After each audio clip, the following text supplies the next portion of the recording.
welcome back. You said 1. Prove it. Welcome back, everyone.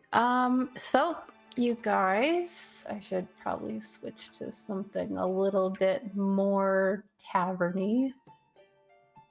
You guys are currently in the tavern. Vale is sitting with Lady Laris at a table with her orcish companion. And Can't help but notice you used the hot tub picture for her. yes, she's always. Anytime you look at her, you kind of just remember your first impression of her. And Alina is currently, I think she's gone through probably a couple of songs at this point. She said she had started off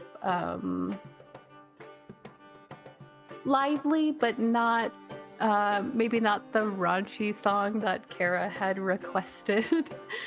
And everyone just seems to be enjoying their food and the music around them.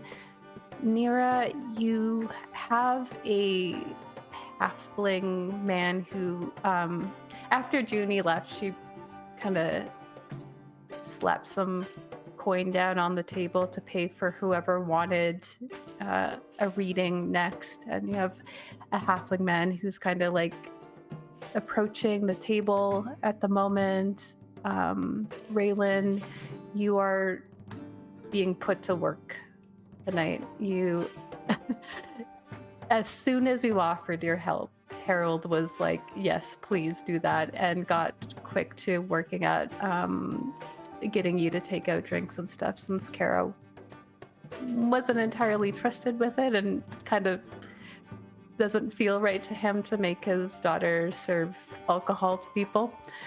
And Leif, Kara has directed your attention outside. There is a door to the north of you, like kind of behind you, with a patio out back that has a little bit of privacy around it, lots of greenery. And she told you kind of what her and Vale had talked about earlier that day, in that if she were to see anything, she should say something, but Vale kind of looks a little bit busy right now, so she didn't want to bother him. What is Leif doing with that information? I'm gonna spend like maybe 30 seconds trying to see if I can catch Vale's eye real quick. I don't know if I can. Should I roll a perception check, maybe? Sure. Wisdom saving throw. How's a 12?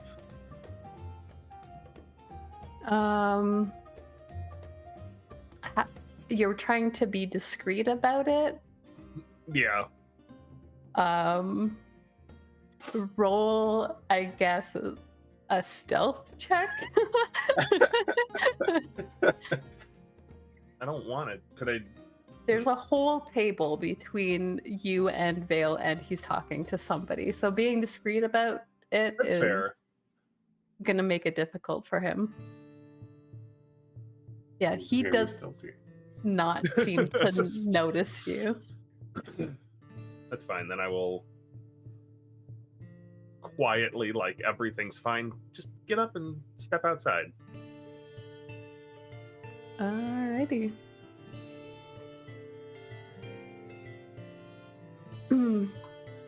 What are you doing when you come out here? Because there are 2 tables out here. Both of them are filled with people. And it's kind of a small-ish patio space. So do you just like go out and like scope it out? Do you pretend like you're doing something else? Yeah, I'm gonna scope it out a little bit, as though I'm looking for a place to sit. Okay. Which I kind of am. I'll try and get eyes on this halfling. All right. Yeah, when you go out, you see the table nearest to the door. There are three.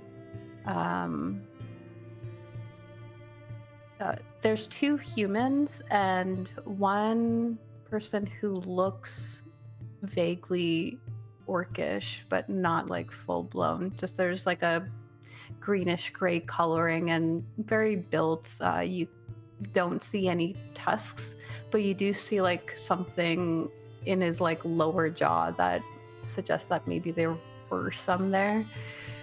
And they're all dressed in pretty ratty looking leather armor. And then to your right at a table, talking quietly with some drinks in front of them, is a halfling with really like sparkling bluish green eyes and brown messy hair, kind of matted.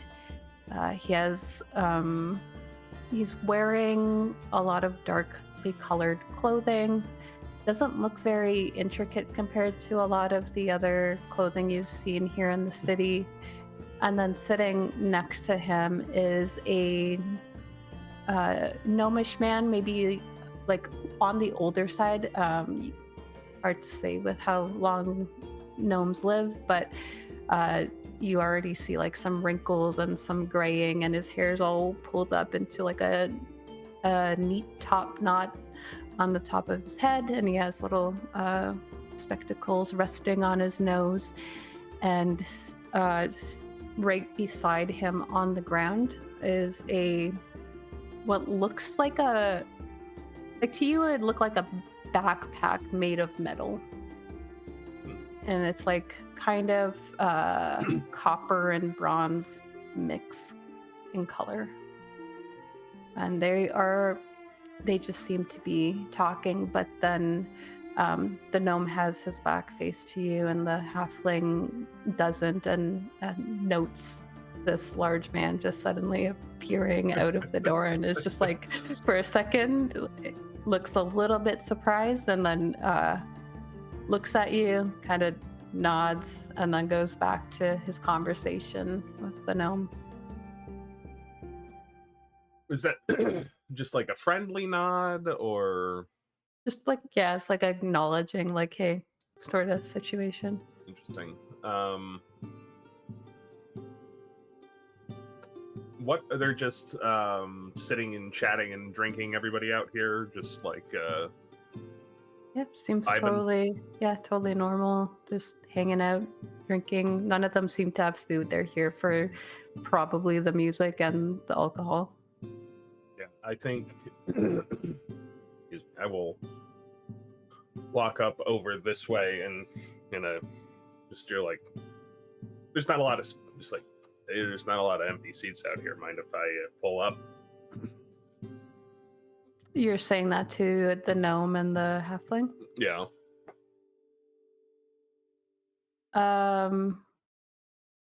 They go quiet as soon as you come in, like approach them. It's like their conversation just tapers off.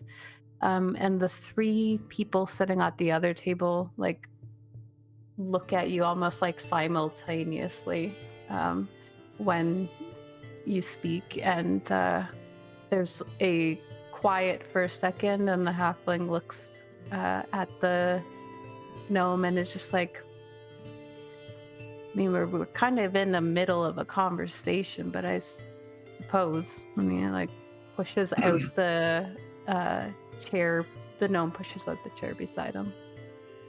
Appreciate it. Hope I'm not interrupting anything too important.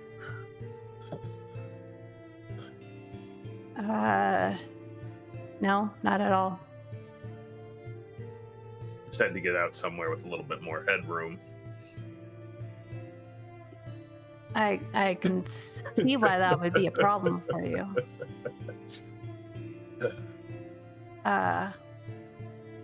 What did they feed you wherever you came from? Oh man. Rocks and stones mostly. He looks at the gnome, and the gnome just like looks up at you, and you can see a little bit of a flush across his face, as though he's probably a few drinks deep already. And the gnome is just like, that doesn't sound very nutritious. It's not. That's why I like coming to places like this where you can get a good drink and some dinner. Well, the halfling is going to he doesn't even seem to mind that he's so freaking short. He just stands up on his seat and like leans over the table and gives you his hand. Name's Braden. Avi. It's a good name. Thanks. So is Braden. What do you do here, Braden? What I do where? I don't know. Trying to make small talk. Got some kind of job or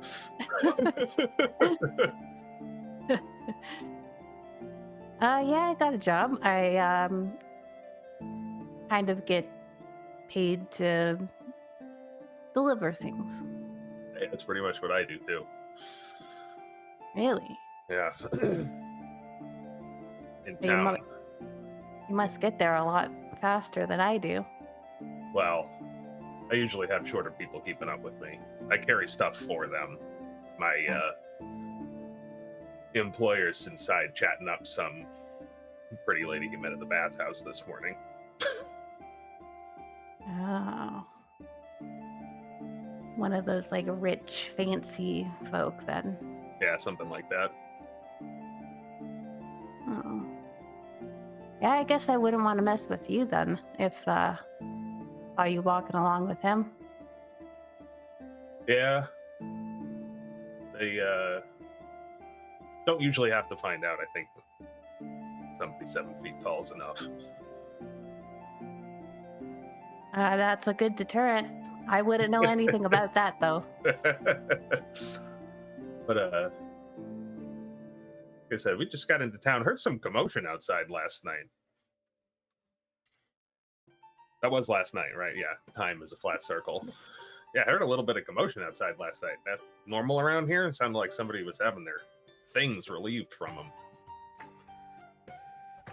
It's like Insight check.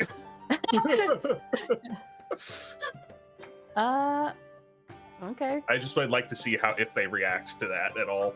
Yep.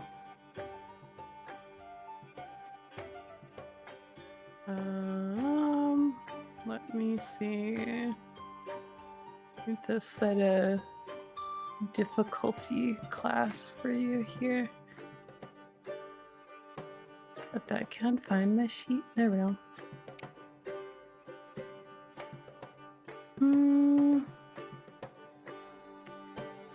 I feel like you're probably gonna read into this fairly well, but we'll try. Yeah, you definitely see a sudden like flick of the eyes towards the table of men to the side, and he goes. It takes a moment, but there's like a little tick at the corner of his mouth that you pick up on, like as if what you said just bothered him a little bit for some reason.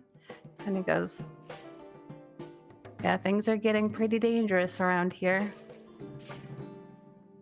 Well, what do you expect when our military gets their ass handed to them? He shouts like into the tavern. Take a look back. Yeah. It doesn't carry in over Alina's music being played.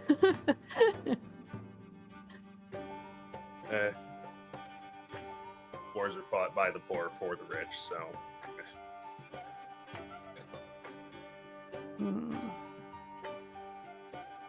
They never say what it's really about.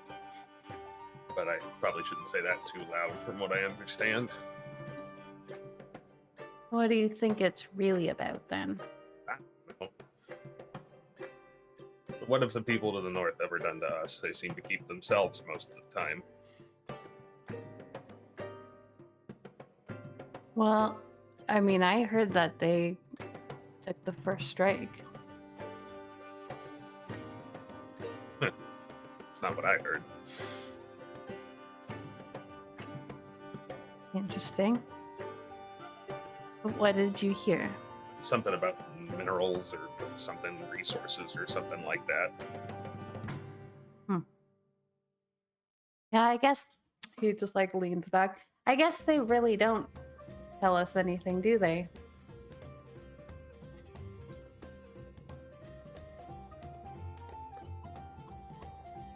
Let me see. Where do I want to go from here? I'm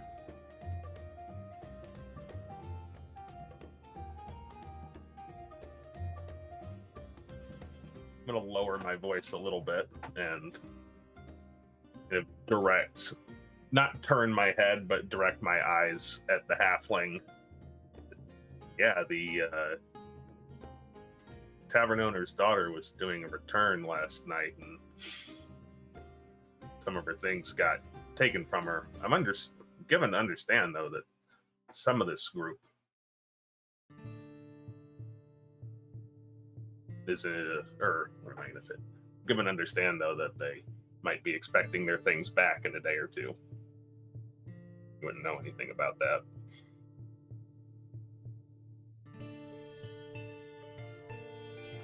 You're sure asking a lot of questions as somebody you just met. I'm curious. I like to get to know people. Especially if we might have something in common. Is that so? You think you would have something in common with those types? Might. Depending on what their motivations are.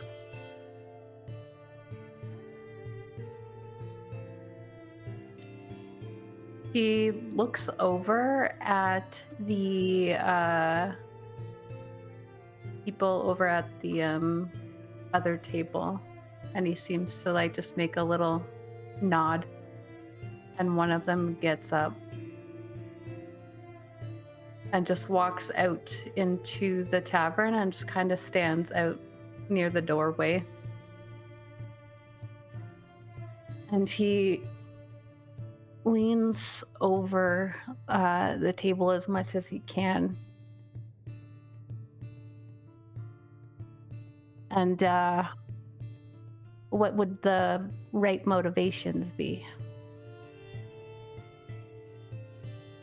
Well, I don't necessarily know what all the right motivations would be, but I know what some of the wrong ones would be. But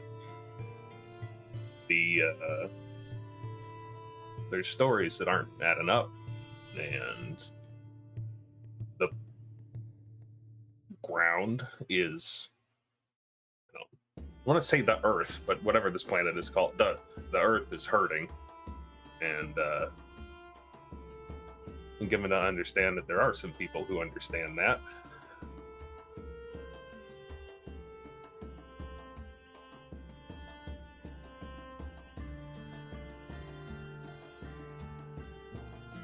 And how exactly do you know these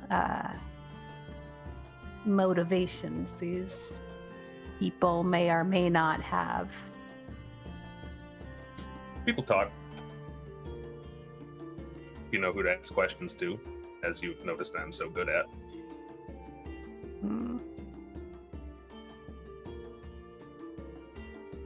Does this count as thieves' cant? Because we're just doing so many talking around it so much at this point.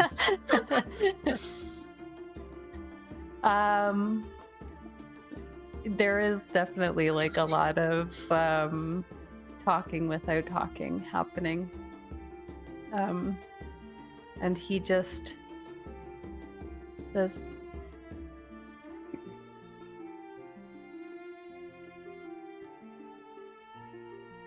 and what exactly is a delivery man like you doing, sticking their head up in these sorts of higher level issues. I didn't say what I delivered. Hmm.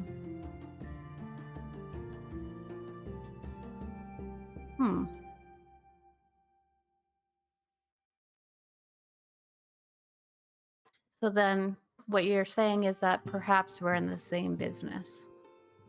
What I'm saying is perhaps we are in the same business, and that looks at the halfling that you have very recognizable eyes.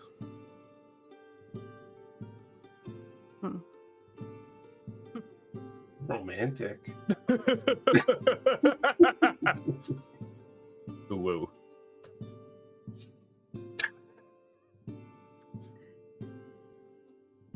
I see. Well, what exactly is it that you want from me? I want to know what you know about what happens at the return and why they're doing it wrong. He looks around to see if there's anyone walking by any of the roads that could potentially see them, and he looks out at his guy near the door. I don't think here's a good place I agree. for that. Too many people. Well, I have some things to deliver later.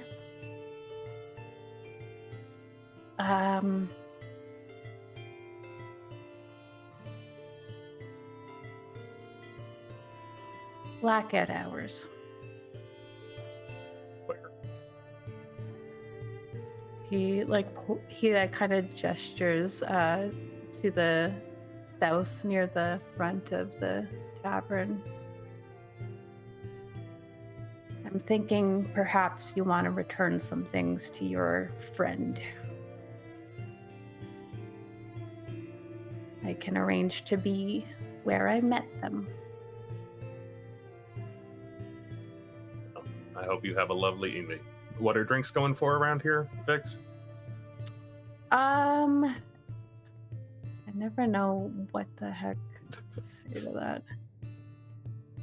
I don't know, two silver pieces. Let's go with that. I'll pop out 4 silver and said, "Top yourselves off for being so hospitable. I appreciate it. Someone new in town." You should be more careful around here. You specifically. That's what I hear.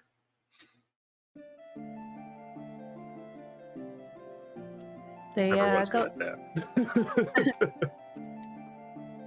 They just kind of give you a nod, and they seem to lean back into their conversation with each other. And if you leave them, the other guy kind of passes you, goes back. I'll head back inside, and I'll to the 3 men at the table, gentlemen. And I'll head inside. All right. Well, this conversation is happening. Is Brayden the gnome or the halfling? Brayden is the halfling. Oh, okay. Mm-hmm.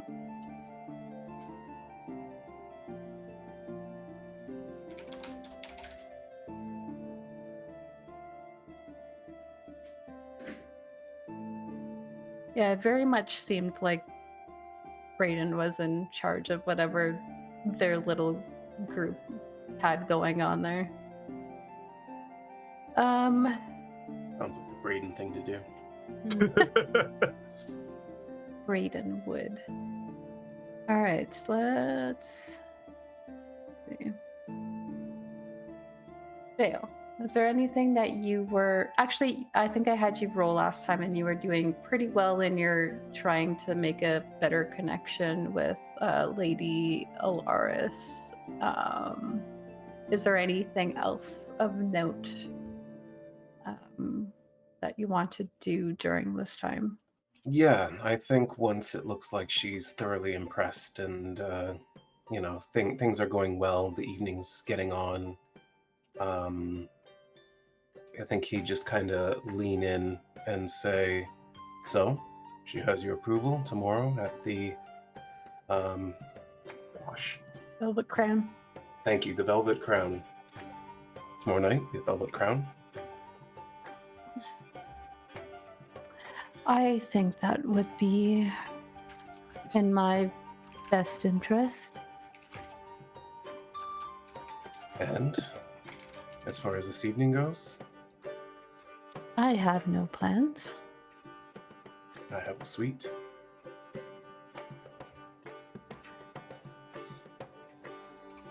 She looks over at her, seems like she's probably her muscle. But she's been not paying attention to you guys this whole time, seems completely disinterested in the conversation. She looks over at her though, and you can tell right away that though she's disinterested, she's still keeping tabs on Alaris, because as soon as she looks in her direction, they meet eyes, and she looks at her.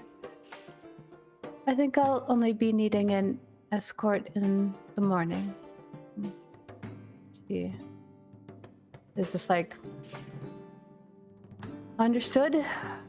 I'll be here at dawn.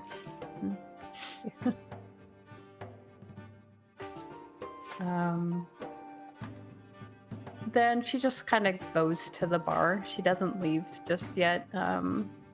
Still much of the evening left. Raelynn. Yep. What are you doing?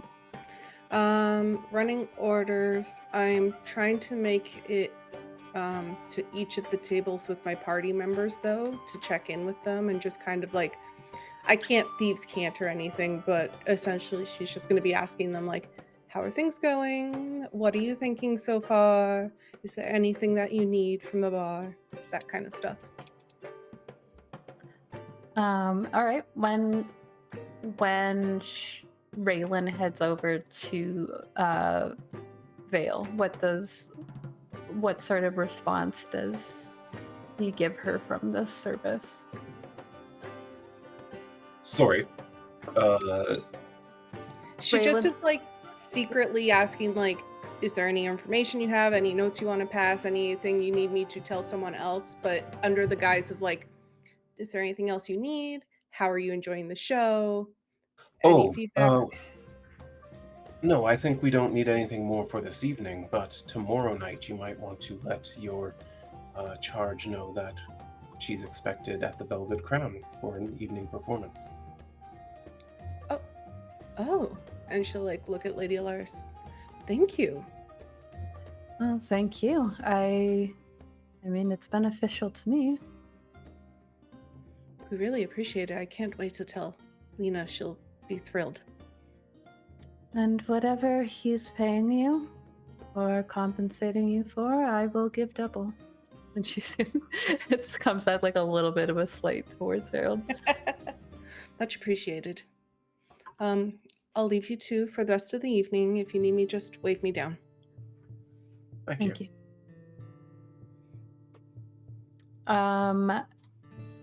Heading over to a table where Leif is sitting, there is somebody else at the table. There's a human man who seems to maybe be with the laborers crowd, but that table's a little bit crowded now. He's kind of just sitting across from them. But Leif has plenty of leg room here, and Raelynn comes and approaches you and asks you very discreetly if you need anything. What does Leif pass along? It's I could use a top up, but just had a delightful time on the patio. Feel like I might take a walk later. Oh, that sounds delightful. Fresh air out there? Yeah. Is it nice? Cold? Yeah, it's a nice night. I might take a walk around a bit once things get a little bit darker out. Well, I'll be back with your top up, and she'll look at the other people at the table so she's not just singling Leif, and then get them whatever they want.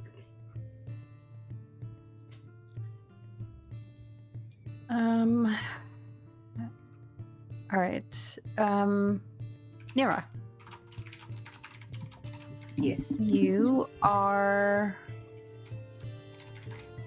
have this halfling man. He's wearing like a white tunic that has a lot of gold detailing along all of the hems, and he's wearing like brown sort of like overalls almost. They have a lot of detailed pockets on them, and he looks like he's maybe like in his 50s, and he's sitting there and he looks fairly friendly, and he goes he pulls up a chair, and I'll have whatever you did with that lady, he says, and he points over to out the door where Junie went. All right. The way this works, and she like pushes the deck towards him, is you ask the cards a question. Something you need to know about or curious. You will pull 3 cards. One will tell me something about your past, your present, and then your future. What is your name? They call me Danner. Hello, Danner. And what do you do? I work over at the warehouse in the northern part of the ward. I guess I managed the floor a little bit, make sure everybody gets the jobs they need, and they're doing it right, and I check over their work. Lots of responsibility. Yeah. And what do you want to ask the cards about? Oh, I didn't really think that far. Could be fortune, love, something that you're struggling to decide on. Well, I don't really know if I want to keep doing this kind of work until, you know, I'm ready to get put in the ground. So, all right. I guess if I have a different path ahead of me at some point. All right. Are you married, Tanner? Are you with someone? Yeah. Yeah. Yeah, we've been together for 20 years. Huh? Congrats, that's a long time. Yeah, Marilla. She gets on my case a lot, but I'm really lucky to have her. Well, let's ask the cards. Dreamy, your favorite part. I'm ready. Okay, for the past, he pulls the Wheel of Fortune. Oh. I have no idea what that is. It is a card of cycles and change, and it is in constant motion. It can point to unexpected success, good luck, or positive turning, or luck running out, impending misfortune. It's very dependent upon the cards around it. Okay.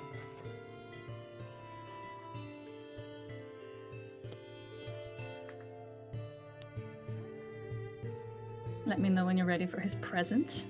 I am. You pull the Queen of Cups.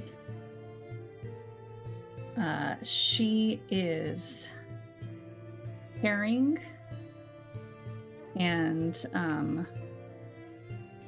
she is full of ideas with deep feeling, with some kind of deeply intimate endeavor. She is in control of the endeavor, but gentle and caring kind of control. She is leading by being a part of it. That works for the manager. Mm-hmm. And then for his future, you pull the Queen of Swords. All big cards. She has a lot of lessons to teach. She is level-headed, tempering flaring emotions with calm and collected intellectual evaluation. She is honest and does not stand for bullshit. She can teach us how to communicate clearly, how to prioritize our needs and desires, and how to stand up for ourselves.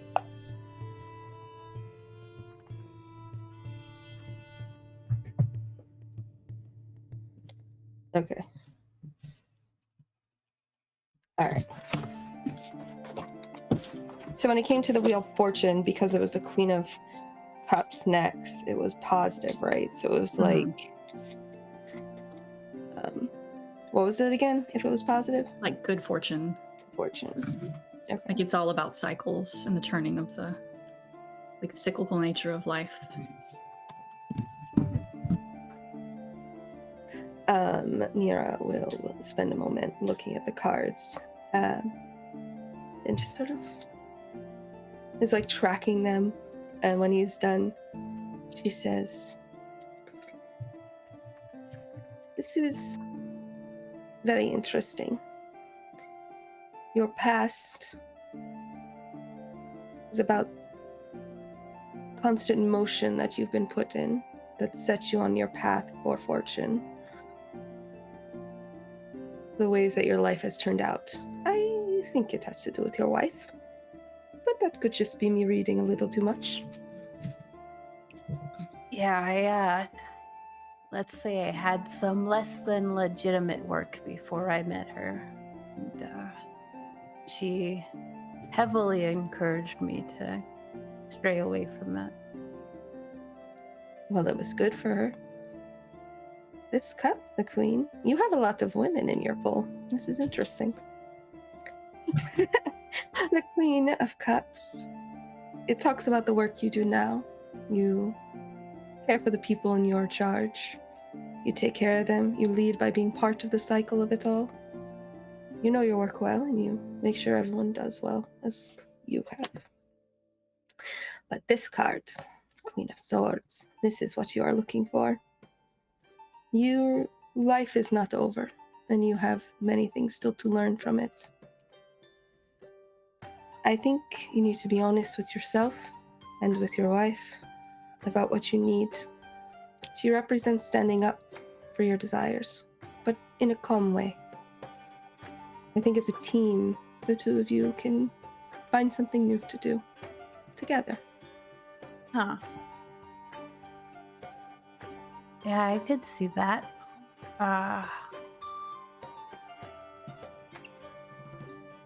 Think about what I really want.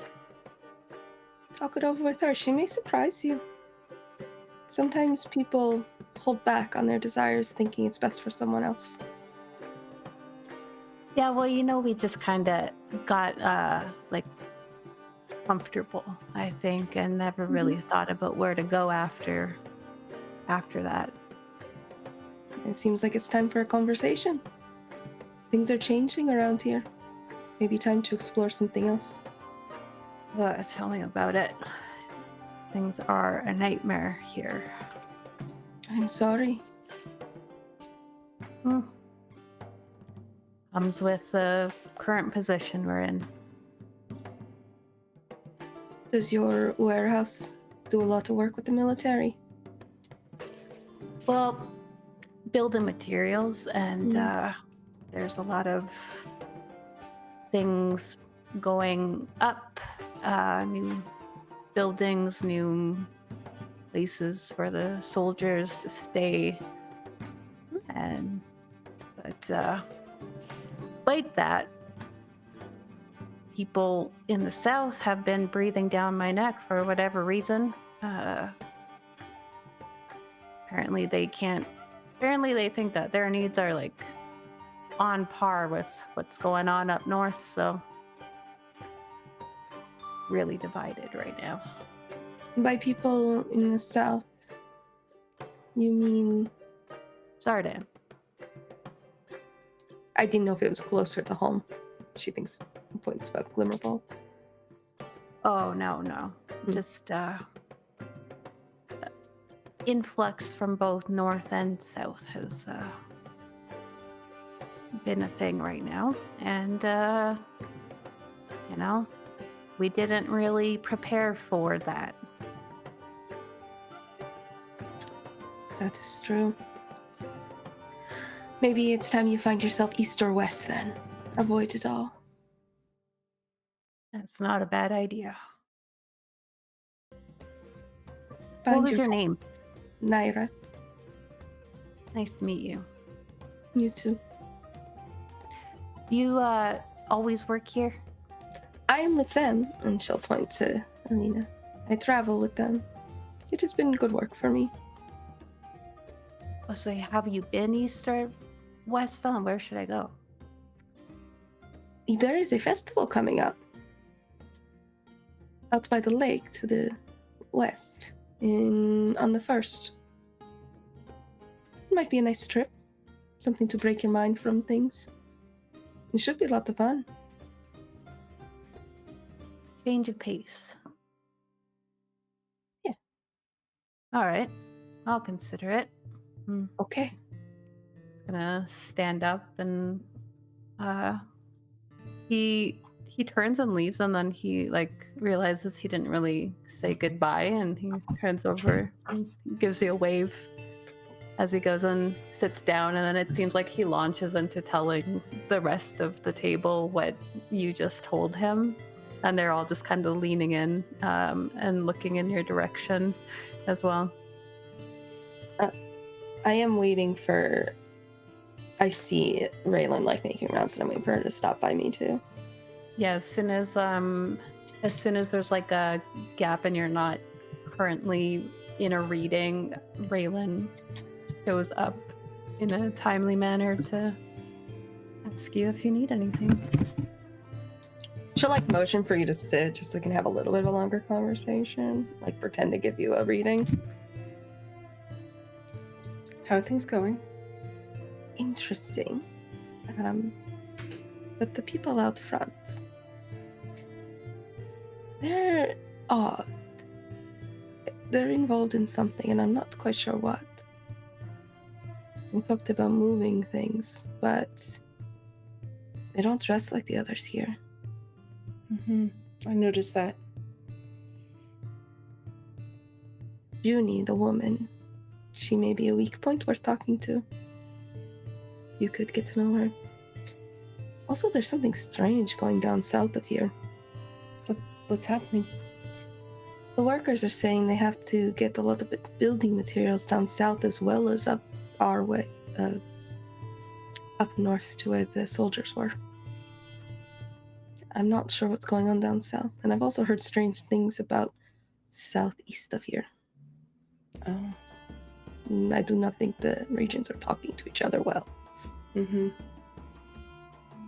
This evening, I'll get further information from you. I'd like to write all this down just to have tabs on it all. Yes, I will keep talking to people as they come up and see if I can find anything else out. Perfect. I'd appreciate that so much. Maybe we won't talk this evening just because I feel like there may or may not be people around that would be bad to overhear. Thinking, looking at Lena, and then she's just but we'll write it down. Or maybe we can ask for a separate room tonight. Mm-hmm. Was there anything you needed? Water, drink, food? Water would be nice. Perfect. I'll check in on you in a bit. Maybe get some more information. Thank you. You're welcome. You're doing great. Thank you. It's been very interesting. I hope I can do this at the next festival back home. I think it will entertain my parents. Oh.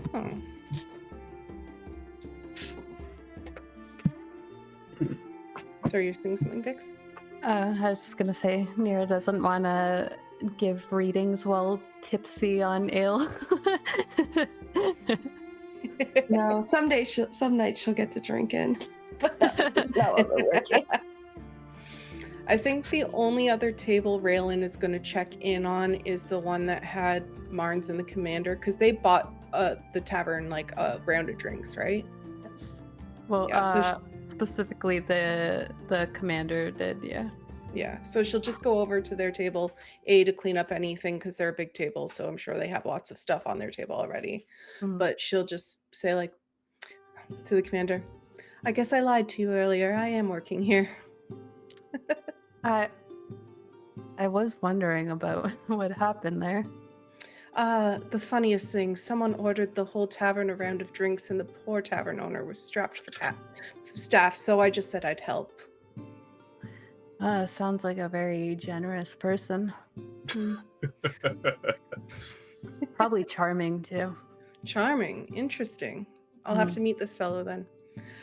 Was there anything you all needed? He looks around to the rest of the table, and Marnes is looking at him with almost like pleading sort of eyes. And he's just like, you can get a whiskey for this one, and points to Marnes. And he looks down his own tankard and is just like, I think I'm good for now. I want to keep a clear mind tonight. And when he says that, he flicks a glance over on to the stage. Raelynn's just gonna whisper a little bit, like, close to him and just be like, I think she fancies you too. And then she'll walk off to go get their drinks. Wing woman.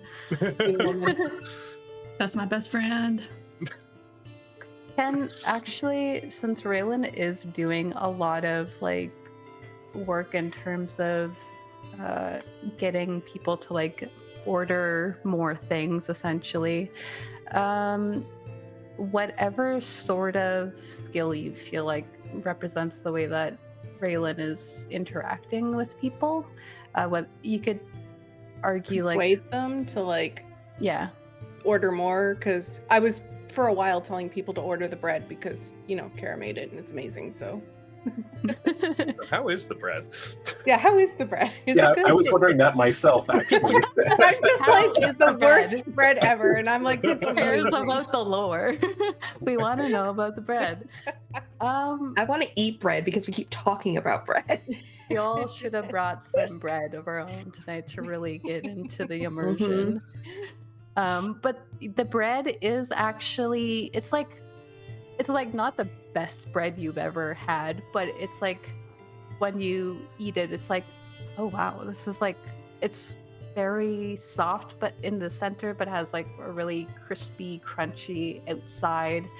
And it seems like it would fit in perfectly with the stew that they're serving, though not a ton of people are eating the stew. Everyone seems to just be here for like more drinks. But they're kind of using the bread that comes in like loaves as like almost like bread rolls to eat with their drinks. So Nice. yeah. Want me to roll in the tower? No, it can be out in the open. Persuasion? No, I don't have one. Bad. Why didn't it roll? I don't know. Did you miss the box? No. Worse. 7. You are inspired. Oh, please let me use that. Please let me use that. Yeah, go ahead. Yeah, you got 2, so. Much better. There you go. Better. There you go. You get there's a point where when you're kind of like reconvening at the bar, Harold, just before you like leave to take the tray that he had set down there, he puts his hand very firmly on the bar counter just to get your attention, and he goes, I've made more money tonight than I have in the past 3 weeks combined, so thank all of you. Oh, no problem. Our pleasure. Stop by here. You're doing legitimate work, so I want to make sure that you get paid well. Keep that in mind. This table over here needs a whiskey and a couple more loaves of bread, and then over here, and she'll just like give all the orders and things. As you say loaves of bread, Kara just seems to like pop out of nowhere and like right beside you on the counter, and she's like, "They like the bread? They like the bread. I told you it'd be fine. See, Dad, I think I can help you more in the kitchen." And he goes, "Yeah, maybe you could. We do need to teach you how to make more than bread, though." And she's like, "But we could just serve bread all the time."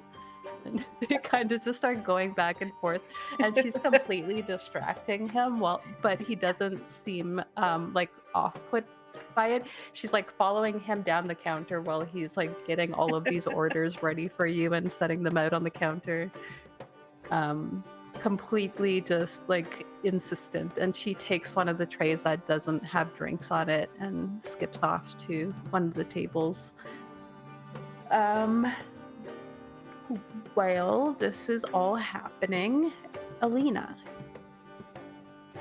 you see the crowd kind of shifting more into a... There's a few rounds of drinks that have gotten into them now at this point, and you probably, like, just your own innate sense of a good performance. You get the sense that maybe as Kara's like setting down a tray and you see that Raelynn has everyone served, now might be a good time to treat Kara to her request of you for the evening. Is there anything else that you had been doing, though, during this time? Just, make an occasional eye contact at my hopeful friend, that my very best friend wing woman for me. And I will give a special shout out. I'm not going to name names because I'm not going to get her in trouble. But as I introduce the Lady of Lover's Lane, I'll say, this is a very special song for a very special friend. I think Kara, it takes a second, but then she's like, "Oh wait, like she might be the friend." And so she goes and she kind of she pretends like she's cleaning a table that still has people at it. She's just kind of like dusting it off for them and clearing off any dishes that they have. She accidentally like takes one of like a half-filled drink, and the person's just like, "I'm not done with that."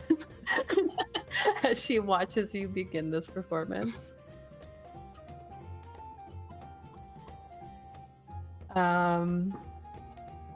And the people who are sitting at the table, like right in front of you, when you say that you're dedicating that to somebody, the commander just kind of like gives you a sort of curious kind of attention as he like shifts his posture so that he's more turned toward the stage. And you also note that some of the soldiers are going like this to Marnes, and they're like kind of whispering in a really hushed. I'll make eye contact with the commander during the dedication. All right. Even though I know Marnes 100% thinks this is for him. He is so oblivious to the fact that anything is going on between you and someone else right now. Gonna crush his little heart.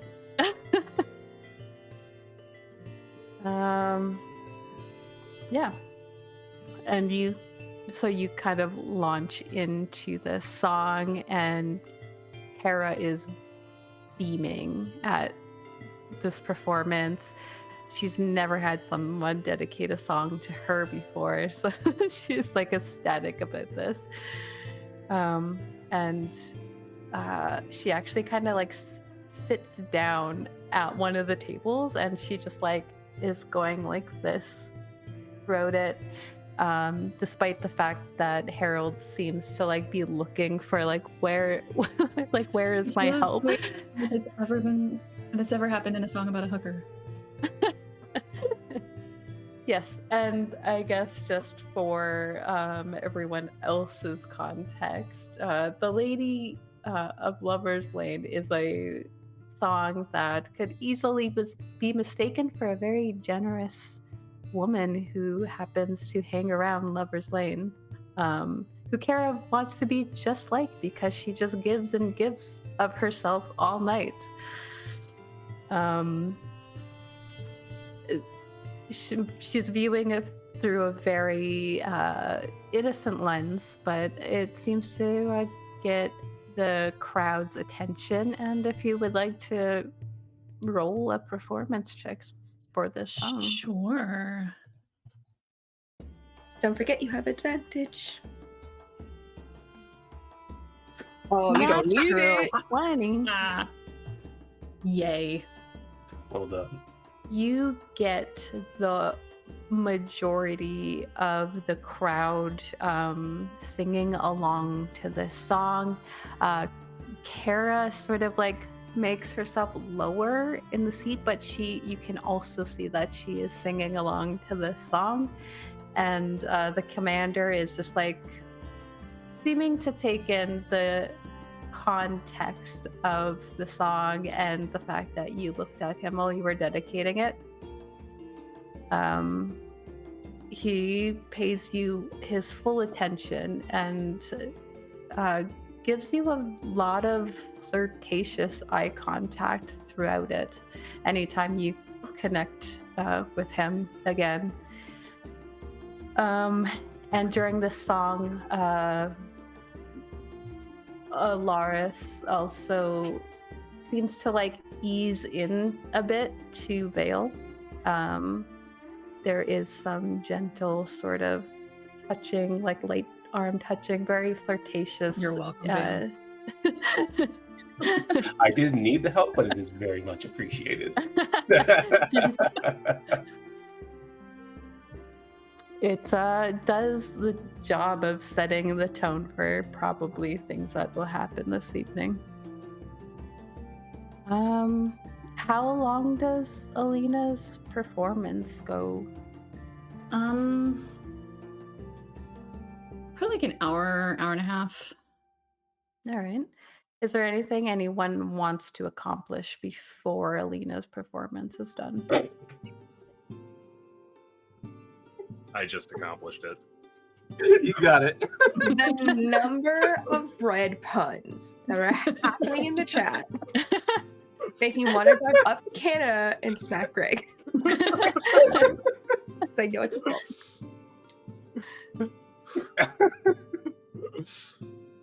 Wow. I'll take that as a no. I think that's a fair assumption. All right. You guys continue to enjoy your evening then, and I'll put it on the later end that it's about an hour and a half or so, maybe even a little bit over, because once it seems like you're wrapping up, the whole crowd asks for at least one Play more song. Yeah. The crowd though starts to it seems like some of the laborers in particular start to thin out. The crowd that was seemingly from the Church of Vaelthar, all of them are passed out at the table. They know how to party, man. And yeah, I'm just going to remove some of these people. I will say I'm keeping an eye on Junie's lot.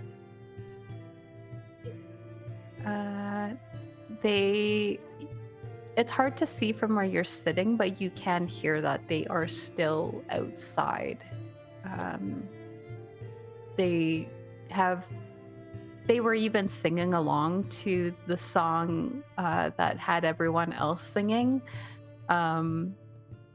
but they haven't really come inside. They like come in, they get a drink, and they're like standing around outside smoking and talking with each other. And then when the table frees up, they all come inside and sit down, except for the little like automaton thing that is with them. Just continues to clank around outside, like almost a slow pacing. Is that thing?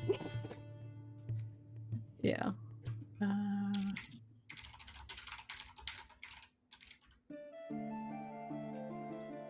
But Alina, you eventually wrap up on stage. What would you like to do? I'm going to head down to the commander. And I would like to say, so there's something about a free drink that I never got. All right, we can't let you miss out on that, can we? Be pretty ungentlemanly of me. We can't have that. But can't let you drink alone either. That would be incredibly ungentlemanly. And this table's a little bit crowded. He looks over at the bar where there is only one other person just kind of hunkered over sitting. Well, I could take you over to the bar. Perhaps you'd like to go somewhere else. We can start at the bar and end somewhere else. He stands. Alina, by the way, I know you heard it from stage, but Yeah. He holds out his hand kind of like this, not like a handshake, but like as if to take yours. Yeah. And he gives it a little squeeze and he says, Soren.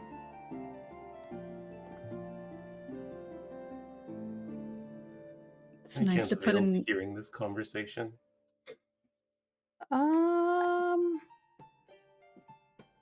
Where you are?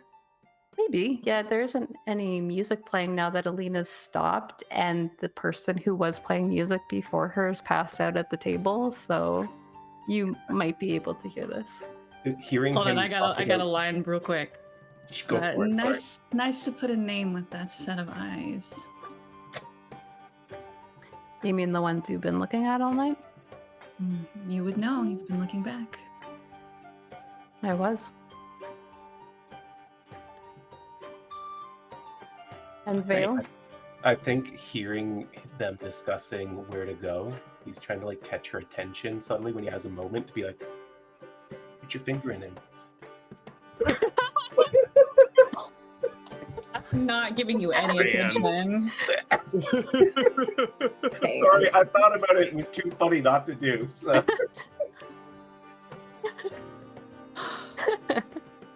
Like pointing upstairs. He's pointing up, like go upstairs. Then he says, "Put your finger in." But he just knows it because he's not trying to draw too much attention.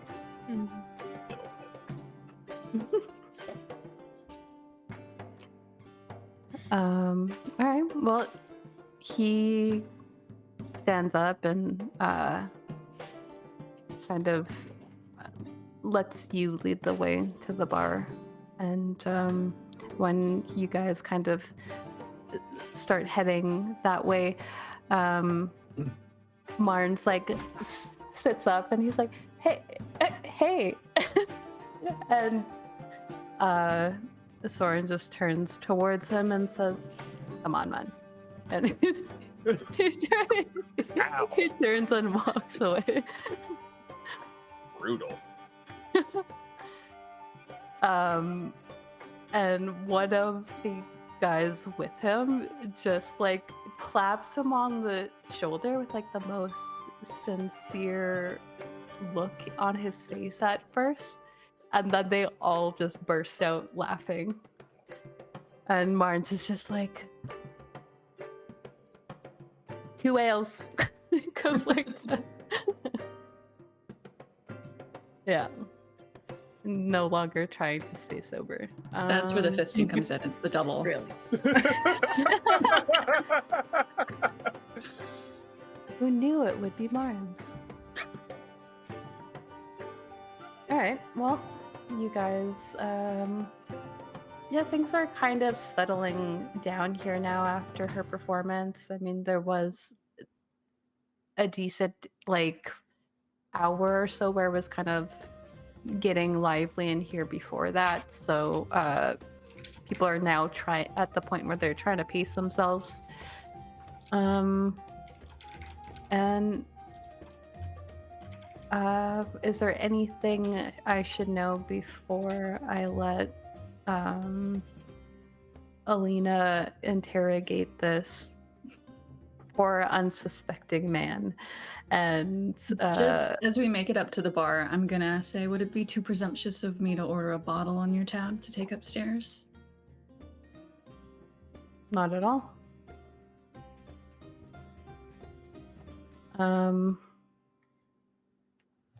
So are you doing that like right now, or are you guys? Yeah, I mean, there's like a common area. Yeah. We could start it. Yeah, we're gonna need our own room tonight, Raelynn. Leif, too. Nyra, and Raelynn should always bunk together. Yes. I'm for this throuple. Let's do it. Not what I meant. But you guys get lonely after a while, you know? Eventually, you realize the love that's right in front of you and slightly next to that person. Raelynn wants her Exactly. own room. Thank you. Can't. Oh, you're right. I gave those guys like half of my cash to buy them drinks, so Yeah. someone else is gonna have to buy my. I was gonna ask, after an hour and a half of doing readings, how much money do I have? Let's see. Roll. Yeah, let's go. Let's roll with religion, since Nyra is trying to sincerely do these readings. Open or in the tower? You could do it out in the open. I do have 2 advantages now. Yay. Don't need it. Heck yeah. We're only rolling nat 20s. Why It's even what put we other want. numbers on the die? I blame Alina for this. Thank you so much. How much were we saying that you were getting per reading? 2 gold. 2 gold. An hour and a half, it takes you maybe like 10, 15 minutes where you're actually conversing with them. Yeah, let's say you have a steady stream of people coming up to you. You do about let's say 7 readings throughout that time. Oh, cool. 14 gold. I can cover our room tonight, guys.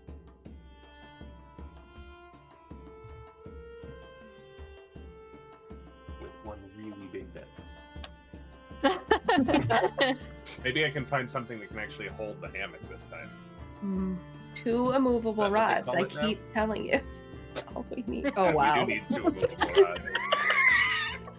I bet that's his line. Thank you. On a Hey, roll Nyra, you tonight. want to hold the hammock tonight?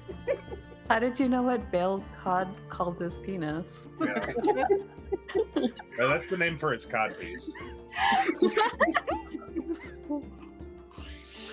I'm dead.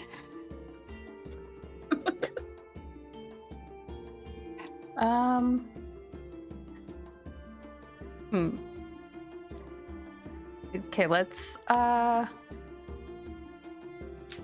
roll. I want one of either Nyra, Leif, or Raelynn, whoever's going to try to procure a room, perhaps. You can roll me a d6, and if it's odds, you guys get a room with 2 beds and are offered a cot. If it is even, you get a room that has like a sort of small common space and 1 bedroom with 1 bed. So there's a couch and there's like a larger bed. I vote Meg rolls. What am I doing? You're Decide what rolling to trope we're playing tonight. Yes, you're good. How many beds are you guys able to get? Okay. Considering that you guys already took both of the suites in the, The end. sweets? All right, what am I D6. rolling? A d6? Yep. 3. How many Odds. beds? Too many beds. Too many beds. I need 2 of them, so That's fair. Yeah. y'all can have the cot. Raelynn will sleep on the cot. Or the Wait, you floor. don't want to make one of them a Doesn't little spoon?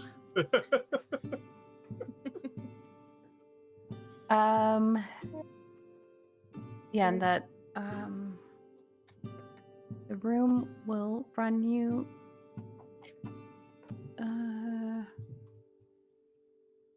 it's not a great room, so I would say like a gold compared to what you guys were paying for the suites.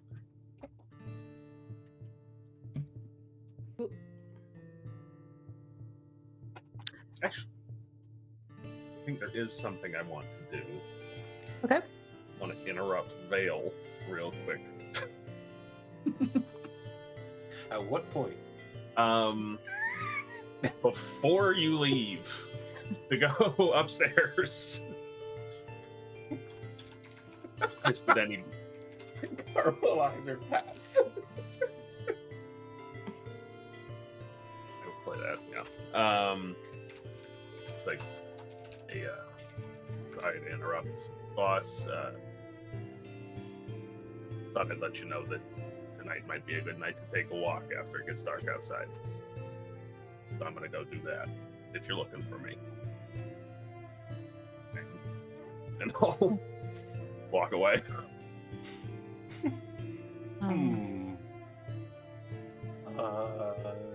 I would like to insight check to see if Vael can understand more about what he's communicating. Very fair. Okay, go ahead.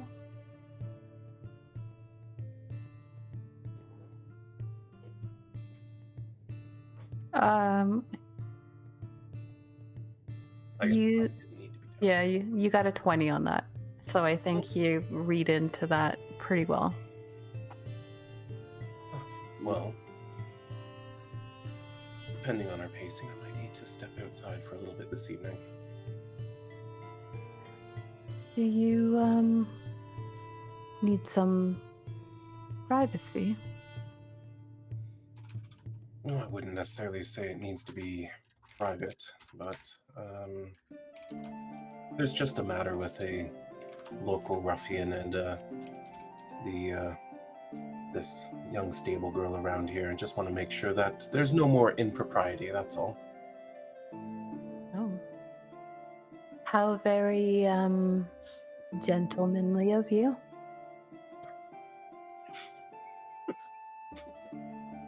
Protecting a young stable girl.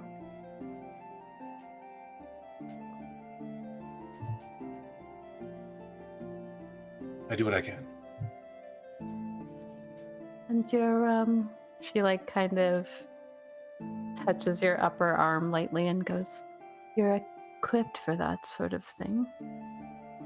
Well, you don't travel all across the nation facing all kinds of ruffians with the most expensive and magical trinkets without learning how to defend yourself.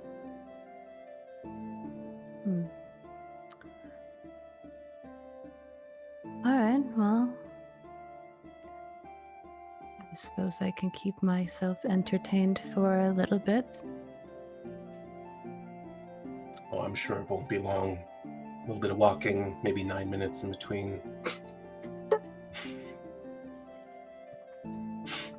Now you're perpetuating it. I'm taking it back. I'm Yeah, I'm owning it and putting it in the right context.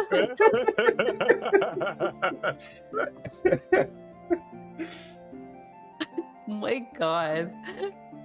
Raelynn's context wasn't wrong either. Being Brittany's bread kissing. What? Don't look at Discord right now, Vixx. Come on. I have it open.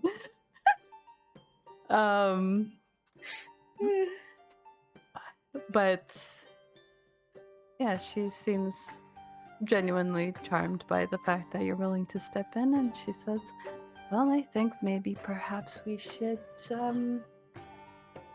make the most out of the time that we do have then. I couldn't agree more.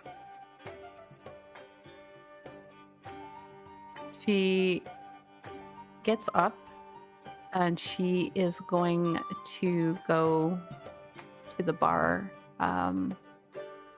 and she orders a bottle of wine for both of you, and she asks Harold for his most expensive one, and when he gives it to her, she's like, is that all?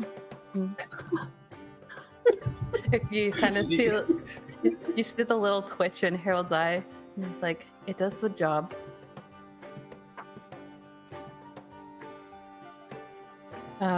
And she kind of flicks a comment over her shoulder as they head upstairs and is just like, well, someone certainly will be. She heads up after you. All right.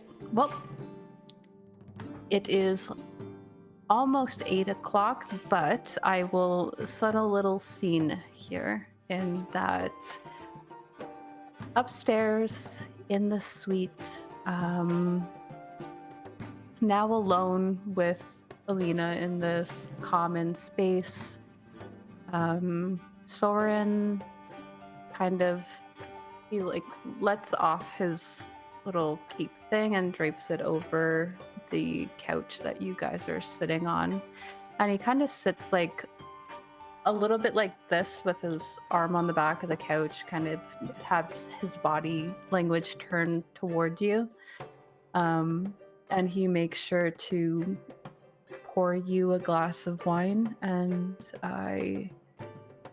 as you guys sit, he says, so if you don't mind me asking, why me?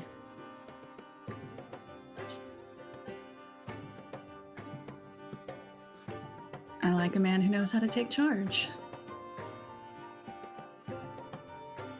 Well, I'm sure I won't disappoint on that front. And I suppose I shouldn't be questioning the beautiful lady who took me to her room.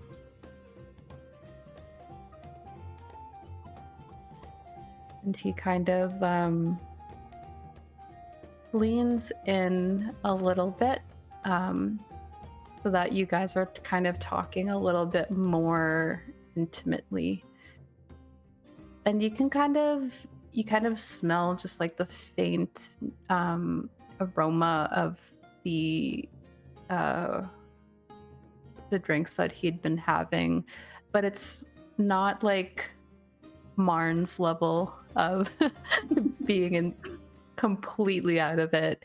And you can tell that, you know, he had probably been working a lot that day. There's a little bit of a sort of sheen, a little glisten of sweat, and you can kind of smell this like sort of sandalwood scent coming from him.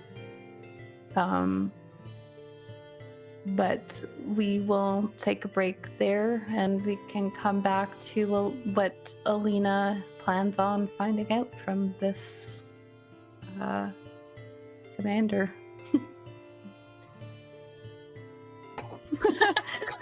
Wow. Welcome back, everybody. You fucker. You motherfucker. Welcome back. We are currently upstairs at the Bronze Fist Tavern in Alina's private suite, as the other three now plan to cramp themselves into a different room down the hallway. And I'm guessing Vael took that room to himself then as well, because there were 2 bedrooms. Well, I mean, Leif is still fine to use the other bedroom. There is a common space between them. As long as he can sleep through that, I don't really care.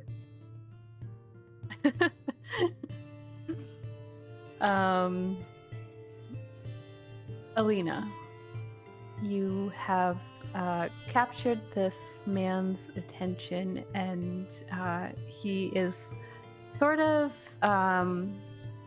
he's not, I think, like, what you gauge from him is, though he's kind of flirtatious, he's not grabbing at your hair or like trying to touch you lightly either. He just seems to have his attention completely on you, and it's almost like you're being taken care of, is like the sense that you get when it looks like your wine is getting a little bit lower. He pops you up, and I think he has been asking you about like where you're going next and how long you'll be in the city. And I think he doesn't seem to mind, but he does lean in and is just like, and I also don't want to be presumptuous at all, but if I were to spend the night here, would that be a one-time thing? And we'll see how tonight goes. Then I will have to do my best. I don't doubt you will. And I want to slowly start unbuckling his armor. He seems... Yeah, he just seems like comfortable with that. He doesn't flinch away from it. He doesn't even seem surprised. He does have a slight smile on his face, as though like he is a little bit enamored by your charm. And as you start unbuckling one side, he sets his glass down and starts working at the other to make it go a little bit smoother and quicker. All the while he is watching everything that you are doing. You look like you could relax. You need to relax. You just gotten back into town? Yeah, I have. And as you relieve him of like some shoulder pieces, you see that there is some bandages wrapped around his shoulder that look fairly fresh. There's a little bit of blood matted there, and he goes, sorry about that. I hope you're not the type to be faint at the sight of blood. No, it's heroic. Remind me, we have like big tubs in the room, right? No, you No, don't. it's just wash basins. Yeah. Oh, that's right, duh, because the whole bathhouse thing. Yeah. We've spent so much time on this day.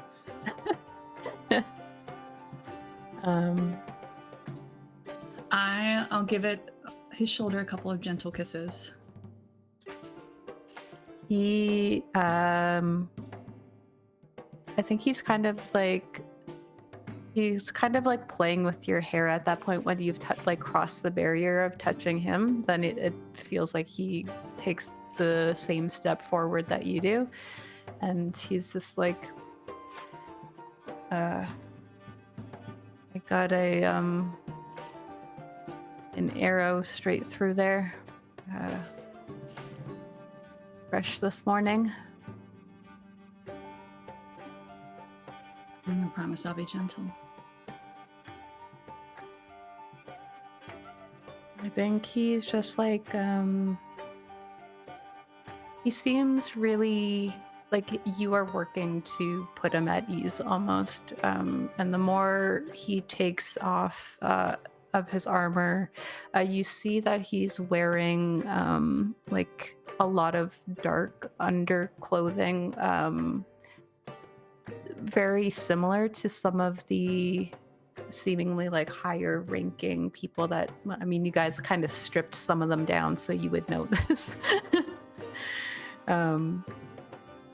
And you notice that he has a lot of scars on him, and he doesn't seem to be like that well on in age. He's definitely mature looking for an elf, but he's also like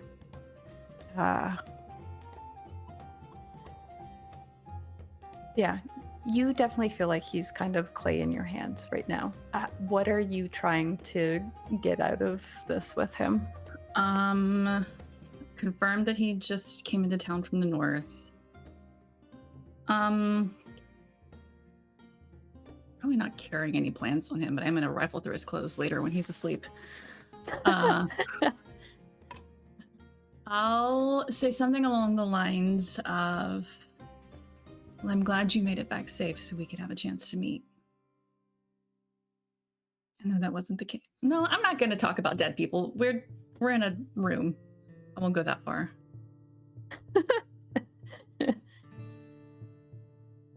Yeah, well, a lot of people didn't, but I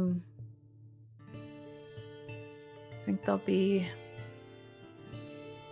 better equipped next time. You don't have to leave so soon, do you?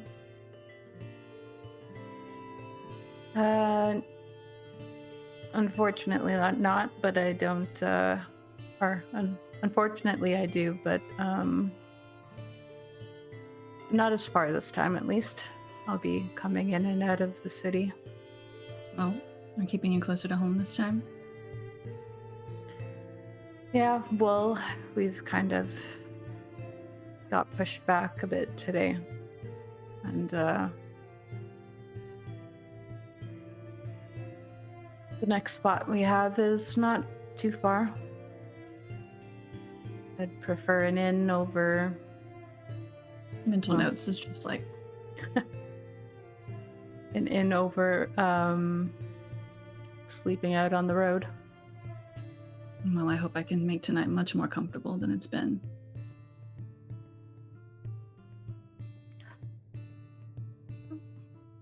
I'm sure you will. And he kind of looks around the room.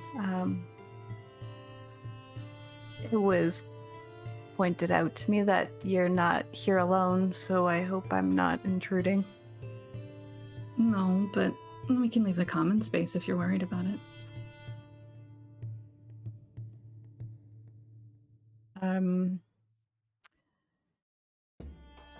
Don't want to seem overly eager, but I wouldn't mind that.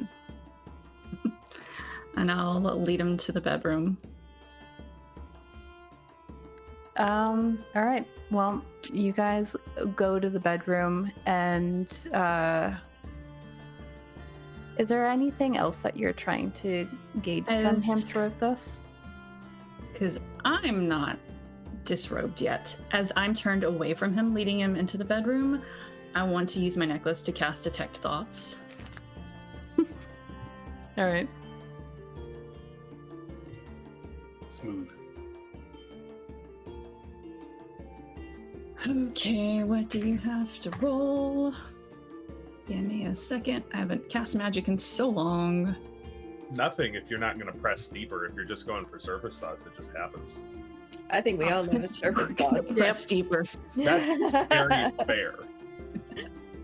But if she even remotely asks questions and stuff, he might think about. Mm-hmm. Yeah.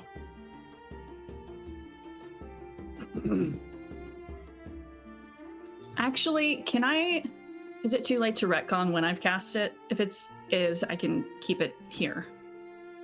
No, that's fine with me.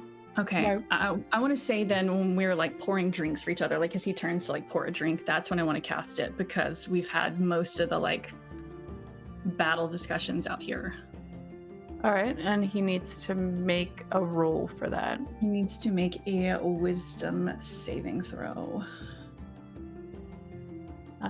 Is that something he knows you're doing when you press deeper? If he succeeds, he definitely knows. He might know anyway. It says either way, the target knows that you are probing into its mind until you shift your attention away. Is that something you still want to do? She just said she's casting for now. She didn't say she's pressing deeper, right? No, I said I was going to, but Oh, I missed that. Sorry. if it does say that, then no, I won't. Because as far as this tavern knows, I'm not a magic user. All right. It's different when I'm being a scary witch. Are you're using the 2024 version as well? Yes, that is what is in my character sheet. Okay. Actually, this one that I have on, because I pull up D&D Beyond to read spells easier, is the legacy version, so I need to swap that out. So you might have to read me any changes. Yeah, there is some fairly significant changes between the two. Swap So that out. you can read his thoughts, and you learn what's most on his mind, and you don't really get much beyond that unless you probe deeper. So when you're asking things about, like, when you asked him if he just came from up north, I think what you glean from that is an immediate sort of closing out of a thought in terms of like several people, and there's like almost like a sadness to it, and before he kind of pushes through to the like clear cut facts of just he was stationed up north. You get the sense that he was stationed in Savorin, not in Hedgareth.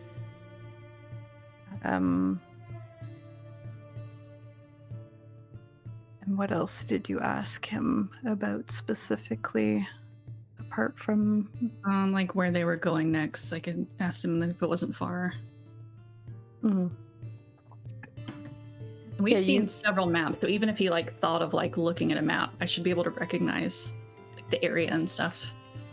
Yeah, and you have had you stole a map, I think, off one of them that had like markings of certain encampments. What he seems to be thinking of and even describing to you seems to be the one that's just like directly north. There's a larger one, and then it goes beyond that into like across Hedgareth borders. So you would assume that it's like the closer one. Mm-hmm.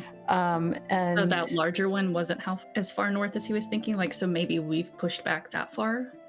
Yeah, maybe. Okay. That's what you could probably glean.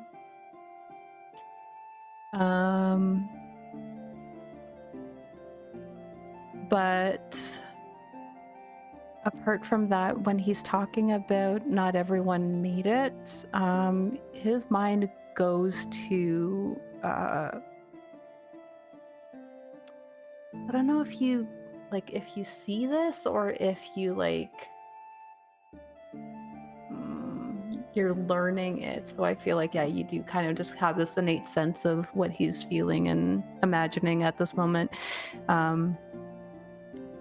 You see like a troop of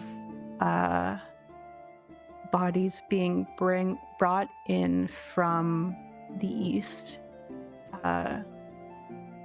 It's like he's north of the city, but the bodies are being brought in. Wait, not the east, the west. Sorry. Maybe like 5 of them or so.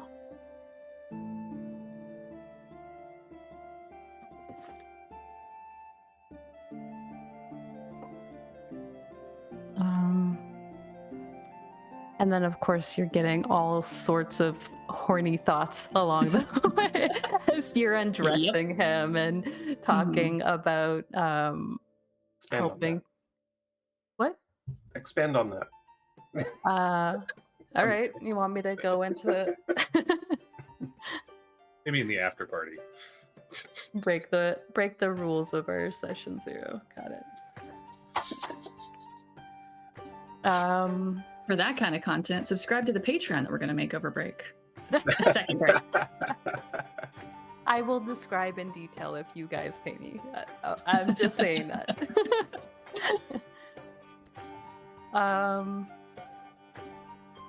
Yeah, I think mostly there, and then even when you guys like, how long does it last? Like, I think just a minute. a minute. Yeah, then that's pretty much what you learn is that there were some bodies brought into this northern encampment from the west. It seems like they've at least been pushed out of Edgareth. And when he says, I think we'll be better equipped next time, you get these like flashes of these very large men, soldiers. Giants, perhaps? You could definitely glean that, yeah.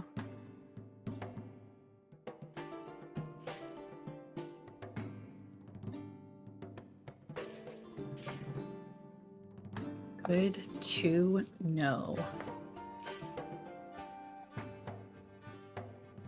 All right. Well, you enjoy a night with this commander, Thorin. You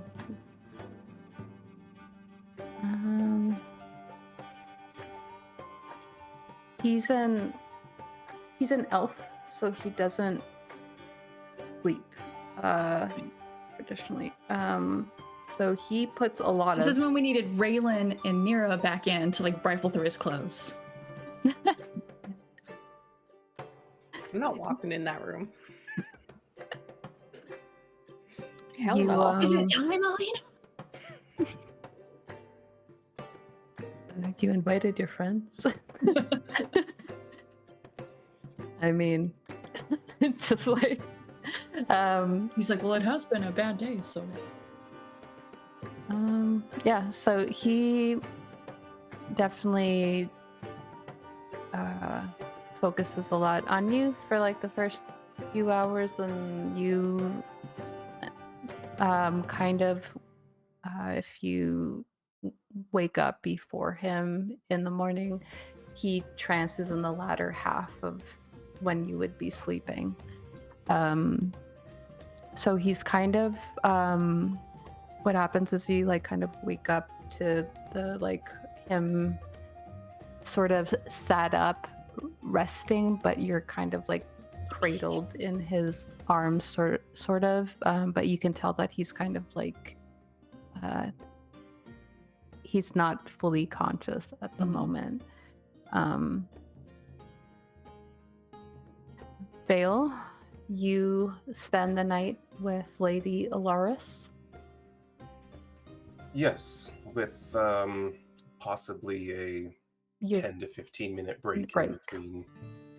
Yeah.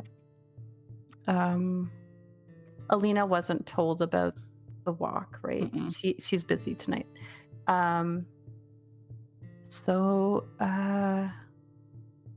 Yeah. Bill is under the impression that everyone knows and everyone's going. So the tavern dies down for the evening around maybe like 11:15-ish. There's maybe a couple of people who seem like they might spend a lot of their time there. They're just comfortable here and kind of like playing cards, and the people of the Church of Vaelthar,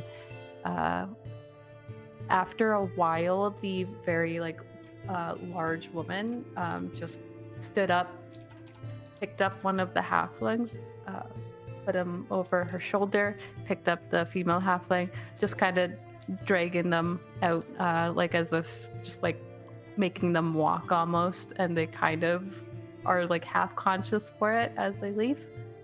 And they leave down the road, and there's just like a light playing out tune that the man with them is playing on his lute. Kara is cleaning up the tables, and Harold is busy in the kitchen, just making sure that everything's closed down and put away properly. And around about 11:30-ish, the tavern sort of like closes up, but you would, whenever you get the chance to, you would note that you're able to leave, but then it seems like it's not able to like open from the outside. It's fine. I'm gonna leave the window to the common room open. Okay. In fact, I might just leave through the window in the common room. All right, Batman. Batman leaves through a pole, thank you very much. And Raelynn, you end up with an extra 8 gold pieces in your pocket at the end of the night. Awesome.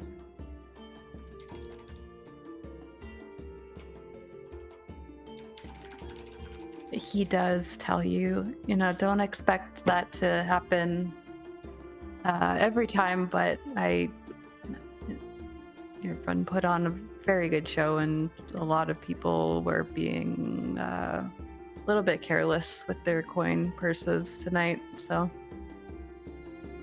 I appreciate it. You're welcome. Hopefully you can expect this from us next time we're around. Well, it sure would wipe a smug look off her face, he says under his breath. Wait till he finds out where you're going tomorrow. I know. I feel bad. Oh, nothing. It's petty squabble, I guess, between two old friends. Real quick, did anyone tell Alina she's going to be at the Velvet Crown tomorrow? No. Not yet. You'll know when you need to. I'm your manager. I'm the one that needs to know. You don't need. Yeah, the talent just needs to be there. Yeah. Well, it's a shame when friendships end, but hopefully things can get better. Oh, well, I meant old friends as in we're still friends. Oh. But we've been friends for a very long time. Fair. She just, she really likes to outdo me, and I don't like that she likes to outdo me, but I do like to outdo her, though. So maybe it works that way. Well, you won for the evening. Well, hopefully. Was here, after all. But... Which means she probably wasn't making as much money. Or she makes so much that she doesn't have to work her ass off like me. You did fine tonight. And Kara did very great. Very well today, too. I'll keep that in mind. That's the second time I've heard that. Yeah, I guess she is growing up. He looks like out over to where she's wiping down a table. And she's like, she seems like wowed by the fact that the bread bowl is like completely empty. And she kind of just like looks a little bit proud of herself and skips off to the kitchen. She's far more behaved than when I was her age, so be proud. You were a troublemaker? Sometimes. Well, maybe you got it out of your system because you seem really well put together now. I'm trying. Takes some effort? Sometimes. Depends who I'm with. Well, it's getting late. I should probably head up to bed. I normally don't stay open till this late 2 nights in a row, but it's worth it. That's fair. I think I may stretch my legs a little bit. Just get some fresh air, and then I'll head up. All right. Thank you for the opportunity. Do We you want appreciate to the door locks after a certain time? Do you want a key to get back in? Oh, that'd be wonderful. I wouldn't want to wake you, so. Yeah. Okay. He's going to like go around the bar and he opens up like a little safe that's underneath the bar, and he pulls out a little key with a little kind of tag at the end of it. Has the Bronze Fist logo attached to it. I only have 2 of these, so. And he hands it to you. I'll return it in the morning. Is that okay? Yeah. Perfect. And she'll just like nod, and if he has nothing else to say, she'll start heading out. If you head outside, nice, cool evening, very quiet out here.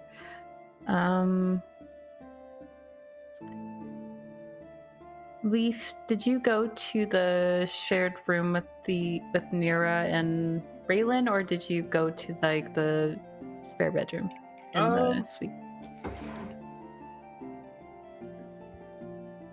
I probably went to the shared room because I did not have a chance to talk to everybody about tonight's plans, and the 2 other people are indisposed at the moment.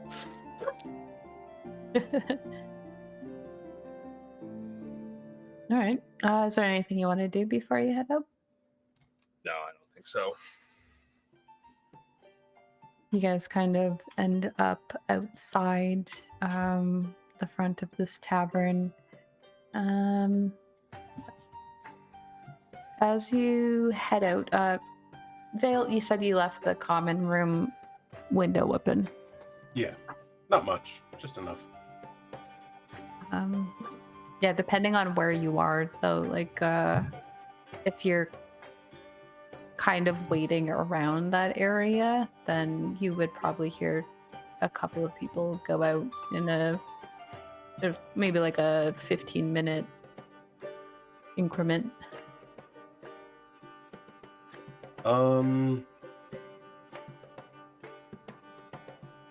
Yeah, I think if I hear them all going, then I'll go out the regular way, but I will just leave the window open so that I can guarantee a way to return.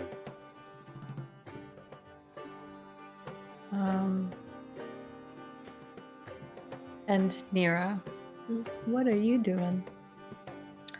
I mean, if Leif came up to the room and told us, then she'd be going with him. Right. She wants to see the Orin people.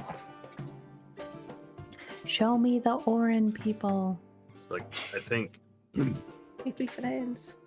probably be best, at least at first, if everybody hung back.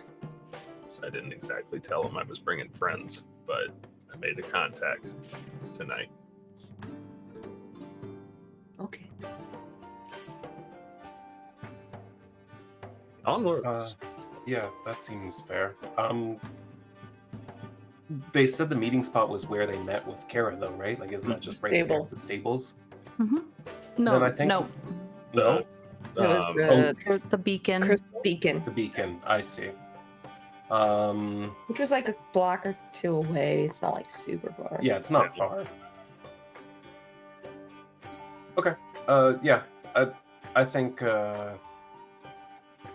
Vale might try to stealth his way up without leaving Leif too far away from backup, Right. if that's an option. Or if it's wide open, then I'll hang back as he suggested. Alright, I'm just going to unshare this map for a second. And you can roll your stealth check if you're trying to be stealthy. Yeah, let's do that. I've got 3 inspiration, so I'm just going to go ahead and burn one and roll with advantage in the tower. Oh, I didn't actually click the advantage button, did I? There we go.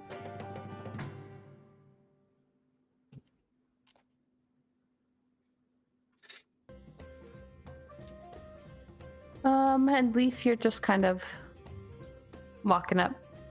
Yeah. Not going to any extra lengths to not be particularly stealthy. I'm not, gonna clomp around either, but just out for a walk. Fair. This is gonna be so funny when you get in a fight and Alina's not there. Right. There's the only one not there. That happens sometimes. Not what I want to happen. Yeah, I think it'd be harder for you to get out of the current engagement you're in. I don't even know any of this is happening. I am occupied. She's having a great night. Yeah, how was it you phrased it? He spent a couple hours taking care of her? Yes. Yeah. Like, worth it. It's a good thing to be thorough. Listening to things. What's Raelynn and Nyra's approach to this situation as you see Vael kind of gulk off a little bit? I know you said when Raelynn was at the door last time, she could see that one shop owner bringing stuff to the beacon, so she could see the beacon from the tavern, right? Like there. It's pretty close. It's like there's like a corner. It's like right across the road from the stable, and it's beside the bathhouse. I'll probably go closer to the stable, Okay. just in case the horses get spooked. By what goes down to try and quiet them if needed, but also keeping clear eye of sight. Also, I'm not wearing my armor because that would make no sense in a tavern situation, so be aware I'm not wearing that, and so I won't get disadvantage on stealth. Respect. But I also have a 12 AC. Oh. Nyra's wearing hers because it's just a chain shirt. All she has. It's not much. These are my armor. You're her armor. I don't know how much of this is gonna. My rage is my armor. Okay, so Leif, you head over to this beacon. It's like a little closed off sort of park, like a little. It's definitely, they made this park, like they planted the trees specifically where they wanted them. There's like a stone ground, and there is a low fencing around this lay beacon, and on all 4 directions there is like a little archway that you can enter in through. You start heading over and the lights go off around you. There is, you see a bit of light emitting though from the eastern edge of this little park enclosure. And yeah, I'll just delete all of these guys out of the tracker, I guess. Tracker? What? We don't need a tracker. I don't trust you never know. guys. Yeah, I mean, we don't know. I don't trust you guys not to kill my characters. Raiden the halfling with the sparkling blue eyes. We've got a lot of loose cannons in this party. I need technical assistance. I lost the map again. She took it away. Okay, good. I was took like, it away from you guys. Not that I'm there Your anymore. map privileges were revoked. Yeah. Yeah, I'm busy. You're not there. Fine with me. You've got a really clear map of Soren's body, though. Yes. Mm. Am I Something, doing kissing every everything right? star. I am. Okay. I think I did everything right. Let's see if I did. Now I'm gonna share it, and hopefully nothing is spoiled.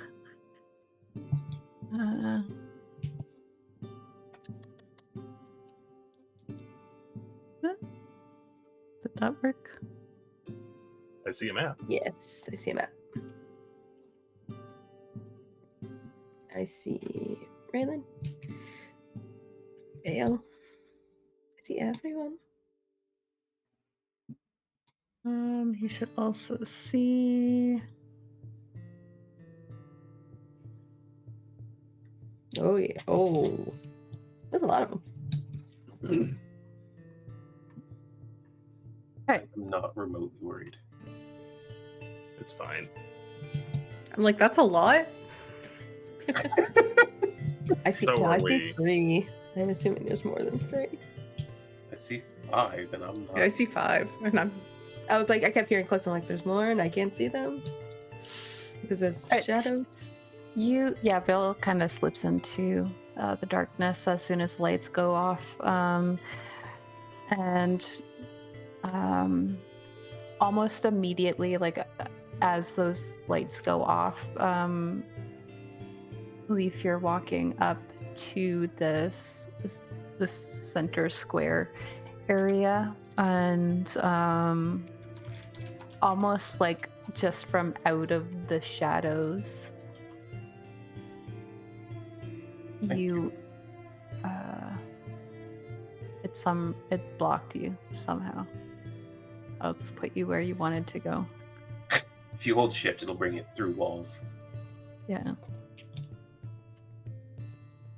But they kind of emerge like almost on time, and you see that one of them in the back is like holding a small low light lantern that's hooded, maybe just like a sort of 10-foot candle light from it.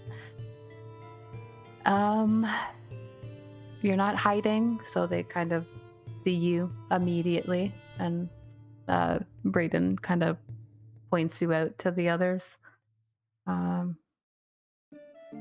waves you over. I will approach. It tells you no, because you can't. Even though Leif could probably just step walk over it, right yeah. over this fence. It's like,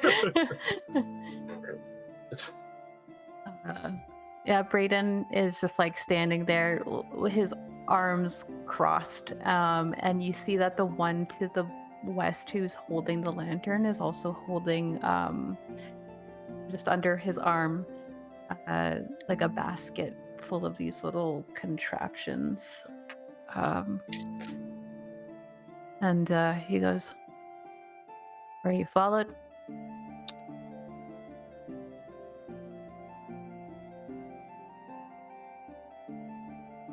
How do I want to answer that? You've got your friends with you. I've got some friends with me. Fair enough. Your friends aren't like people from the military or anything like Oh, that, God, are no. they? No. Okay. Well, he kind of gestures to the man to the west or the east, keep getting directions, and he comes walking up to you, and yeah, he hands you this like basket full of these contraptions that they're I just don't know small what little. any of this is. Yeah, you've never seen this before, but you do see that a couple of them have like there's like these two smaller crystal line things near the bottom that are kind of clattered around, and they have a similar marking to them, like the wash basins in your room have. He goes, I think that was all, but also the halfling comes closer to you holding out a bag. Give them this as well. I'm gonna put it in the basket with the rest of it. I'll make sure they get it. That's only really my secondary purpose. Trying to meet with you all. Kind of figured. He came close to you, and then he backs up like a few feet because like looking up at you, it was uncomfortable. Yeah. right in front of you, and so he's like standing a little ways away now. So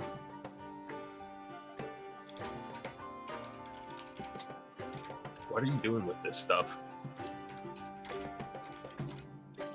Like, really? we're putting it back where it belongs. What does that mean to you? How much do you know about Orin? Or gods in general? Or magic? Magic, not much. Orin, decent amount. Fair enough.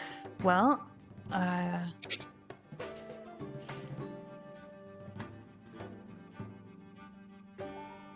don't know how to explain this to you if you don't know much about magic. He goes, Maybe try a but- metaphor. how much do you know about the cycle of when it rains? Good amount. All right. Well, that's the metaphor we'll go with then. Great. So, let's call magic users. I would call them the sun in this situation. Interesting. They're apart from this planet, but they're causing some of its resources to get dried up in a way. Eating it, using it. It's kind of cycled into, let's say, magic is rain. Except after it rains, it's not replenishing the planet anymore like it should be. Now, do you think that has more to do with the sun? Or these high-tech umbrellas? And I'll point at the spire. I think it has to do with not understanding what the planet needs. That, I think I agree with. Is where I spend most of my time. There is no problem with magic so far as I can understand. Where are you from? Where do you think? He looks at the gnome, and the gnome just sighs. Oh my god, he's obviously one of those big fellas from up north. How is that obvious? I've never been there. How am I supposed to know that?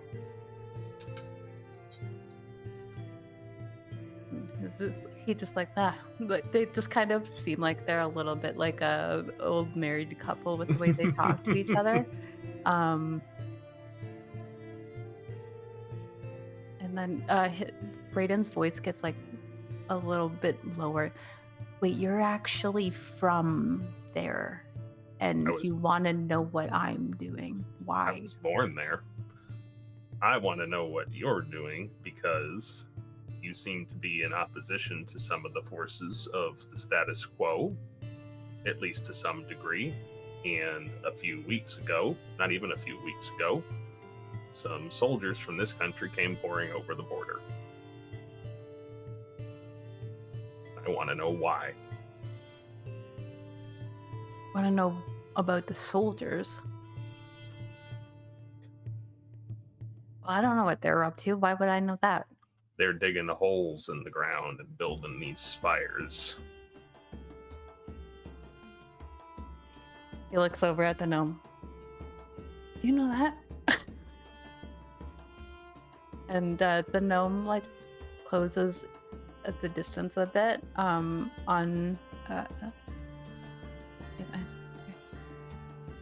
He goes, "Oh, you think that's how they're trying to fix the problem?" And Brayden's like, "What are you talking about?"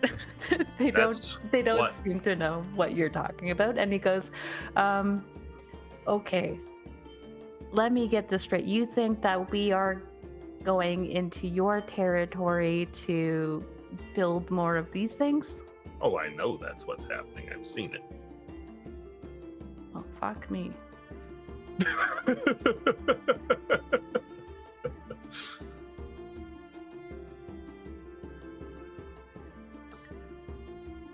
I hope you can appreciate the risk I'm taking in speaking with you about this. Well, I do. But here's the problem. You guys are also wrong in what you guys are doing. Quite possible.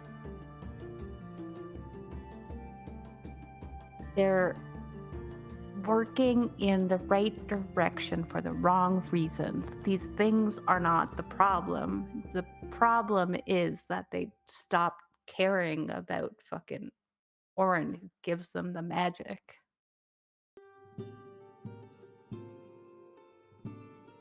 And that's everybody. You think that the people who are landlocked in the middle of nowhere and worshipping Kalis are actually pulling directly from the water. That's not how that works. Or they're tapping into the sun's energy, or they're just born with it, and so they are self-sustained. It comes from somewhere, and that somewhere is right beneath their feet. Then I guess that would explain why they've been digging deep holes into veins of a blue material, boxing it up and shipping it back this way.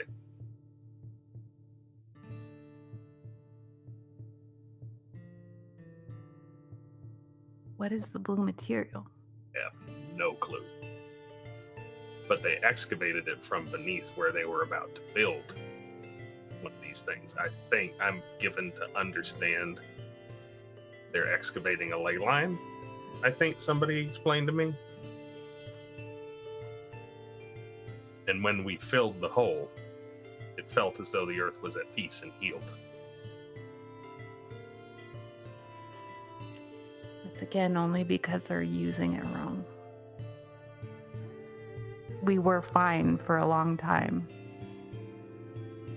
But, well, they shut down the Church of Orin because nobody was going there anymore, and they converted it to some sort of library, and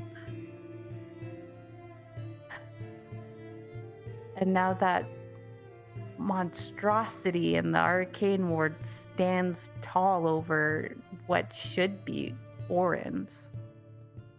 It's disgusting. Where's this old temple? It's in, well, it's a library now, so it's in the arcane ward. near the have exterior a map? wall, perhaps near the Glimmerfall. No. Never mind. Why? What are you talking about? Don't worry about it. I went someplace that was weird. Wondered if it was the same place. It's not. I mean, that place wasn't a library. I don't know, it was like a parchment store in this. It's adjacent.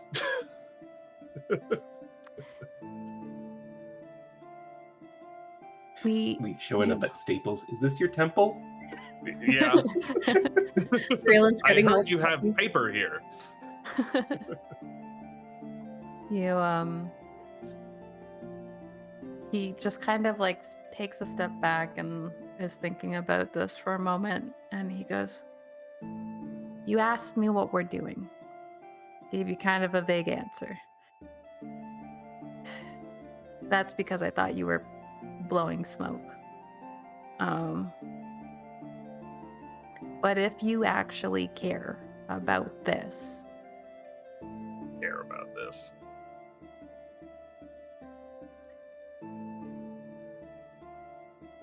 we've been taking it out past the wall.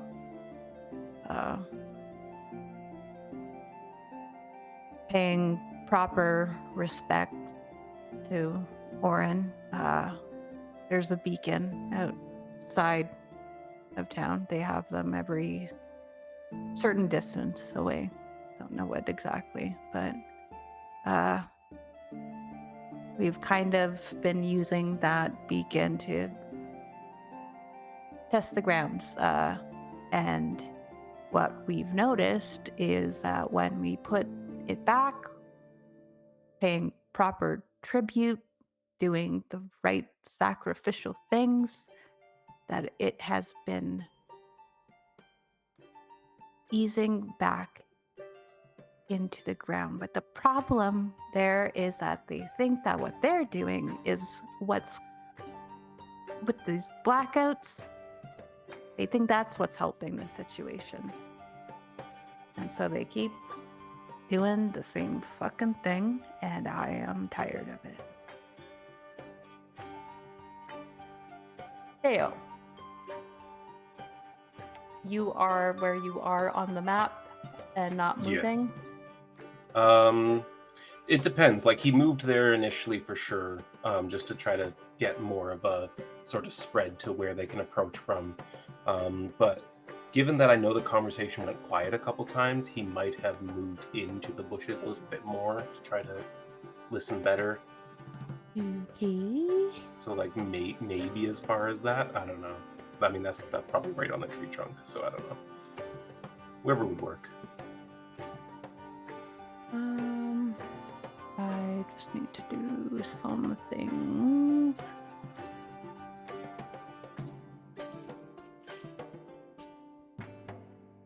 All right. How do I do this? Nope, it's still not letting me do that. I don't know how to drag a thing into the tower for myself off of the sheet.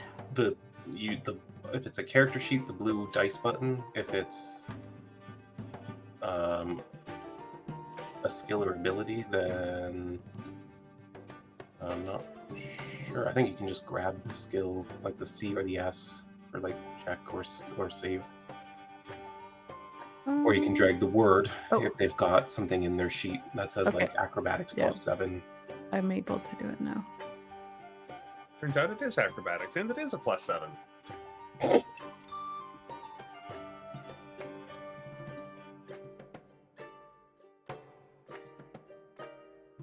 There's a lot of things being rolled right now. So many things. A lot of people A perceiving you. concerning number of things. It's just like 20 well-armed guards right behind Vale. Yeah. Okay, here we go. Scatter! So you're in the bushes there. Yeah. I am in the bush after being in the bush and before being in the bush. I knew you were going to say that. You hear some noise from the a little bit like behind you, maybe across the road, kind of coming around from the corner of the bathhouse. You hear like a sort of clanking thing sort of going on. But like as you turn to look at it,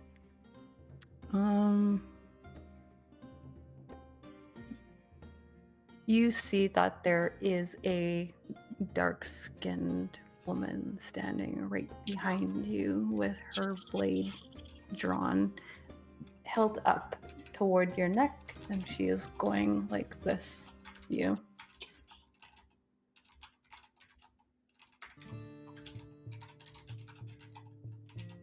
And as you can see down past her, you see the little clanking box automaton that was with her, as well as two other people dressed in similar garb.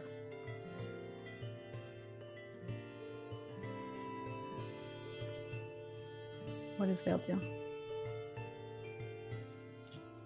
Very quietly, and without making any sort of sudden movements, he just looks her in the eye and says, "You may want to rethink where that blade is pointed."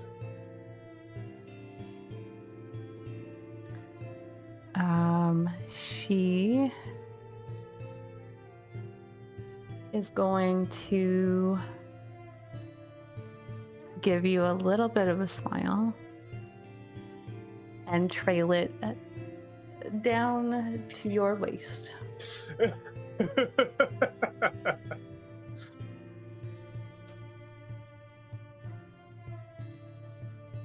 I don't blame you for wanting to see it as your last sight, but this is your last warning. Oh my god. I'm so glad I'm at this table. I probably heard that.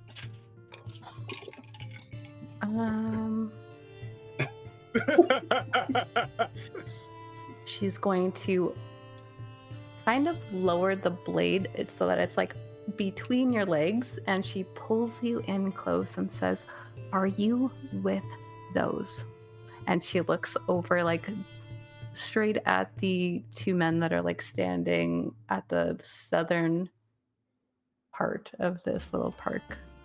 No, I'm with the tall one who is parlaying with them.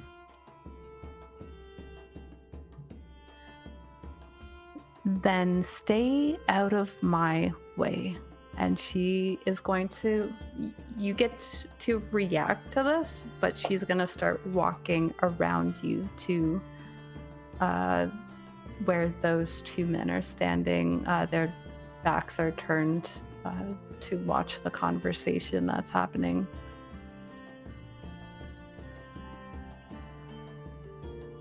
Telling you now, any of mine get hurt and wrath of God will be on you. All right. She is, yeah. As you're having this conversation, Leif, suddenly, this woman who, like, you kind of clock as a little bit familiar, like, didn't I see her with Nyra earlier? Sort of situation. And she just comes up and she very, like, out of nowhere.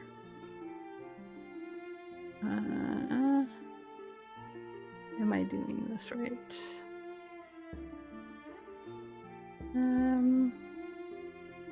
Yeah, you know what? Maybe I can stop.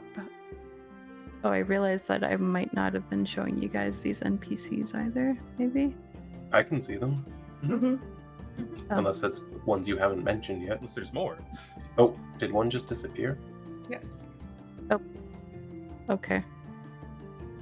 Because there should have been, yeah. I see 9. There's 5 originally, and now there's the new 4 that have just shown up. Okay. All right. Well, she's going to take an attack at this one, and you hear just a sudden, like, we got company. It's one of them. And Brayden is just like, oh, for crying out loud. She might actually just... I should probably roll this because she might kill him. Good to know. Good to know. I think as soon as there's someone calling out about what's going on, Vale will make a little flash of sparks near himself to draw Leif's attention and just make eye contact. Like, what are we doing?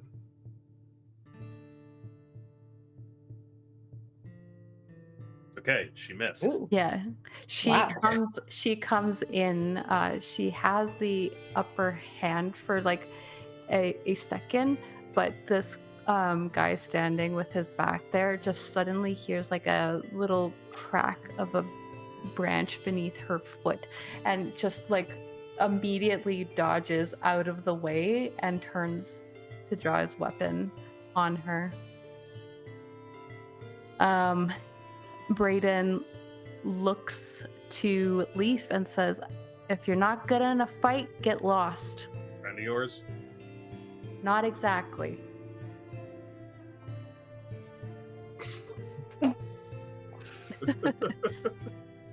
Leif looks like he's gonna fight. Yeah. All Or right. he's at least I'll stand taking a back. defensive posture. And what side of this fight are you currently on? The one that's not starting it. Fair enough.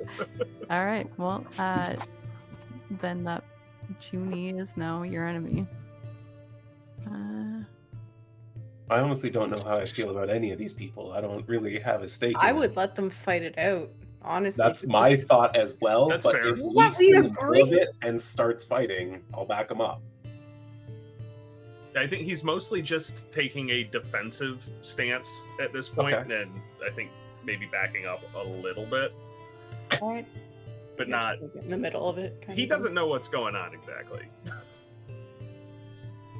All right. Well, I will just kind of narrate you through then what happens here with a few dice rolls.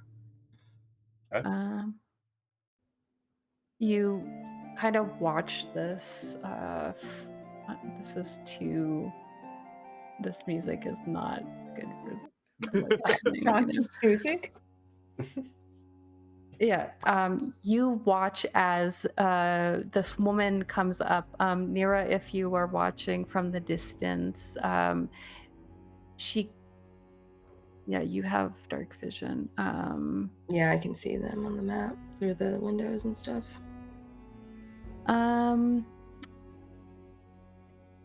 Yeah, you see Junie come up. She has 2 scimitars in her possession, and this gnome who has this like weird backpack contraption reaches back, opens up something on the side, pulls it almost like a lawnmower sort of situation, and you hear just like this soft sort of like whirring noise that starts to happen. And Brayden walks in front of Leif, who backs up from the situation. And Junie's like, give over whatever items you are trying to take from this person right now. They're not taking anything from me. They've been doing this for the last few weeks. What are you talking about? They're not taking anything from me. Are those not items that they're stealing from you? And she like kind of points to your arm full of items. They are not stealing these items from me. We were just having a lovely chat this evening. Yeah, well, I know who they are, unfortunately. So if you're not part of this, get lost. And very shortly after, 2 other people enter the situation. One kind of flanks into the west, the other one through the south. The one that comes in through the west has this little automaton running after her as well. And as it's running, you can see that the like big lens on the front of its face starts to glow this like bluish sort of glow, very similar to some of the ley beacons that you've seen and the way that they glow. And like shortly after that, just this blast of light comes shooting out towards the gnome, and he kind of ducks behind the ley beacon and says, if you don't stop this now, I will blow up this beacon. And that kind of like causes a little bit of a hesitation.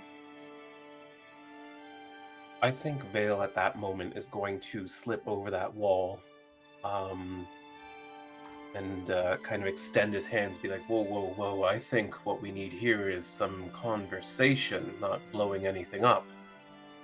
Are you officially sanctioned to be putting a stop to whatever it is these gentlemen are doing? Who are you talking to? To the people who just arrived, like these thief-like people acting like guards. I don't know, whoever they Judy's are. gang. Vigilantes. Are you out of your fucking mind? Officially sanctioned. These guys have been slipping through the city watch for 2 fucking weeks now. So with no actual authority or support from our governance, you have taken it upon yourself to commit acts of murder? Will a bounty do for you? And she like pulls out this piece of parchment. How much is the bounty? Turns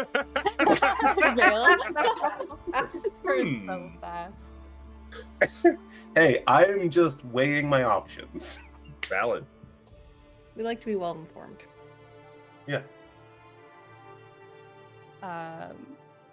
Roll a persuasion check then.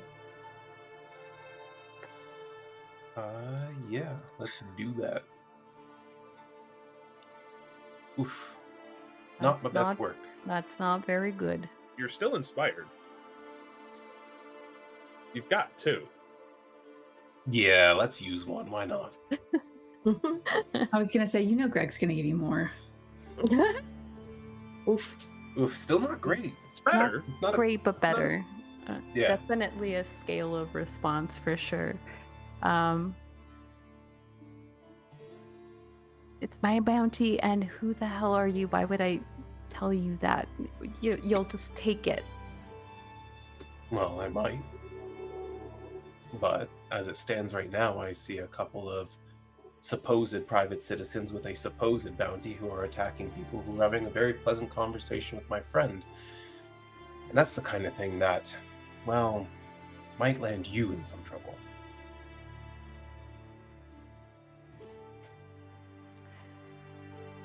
Yeah, I think I'm gonna lean towards taking the gold, so...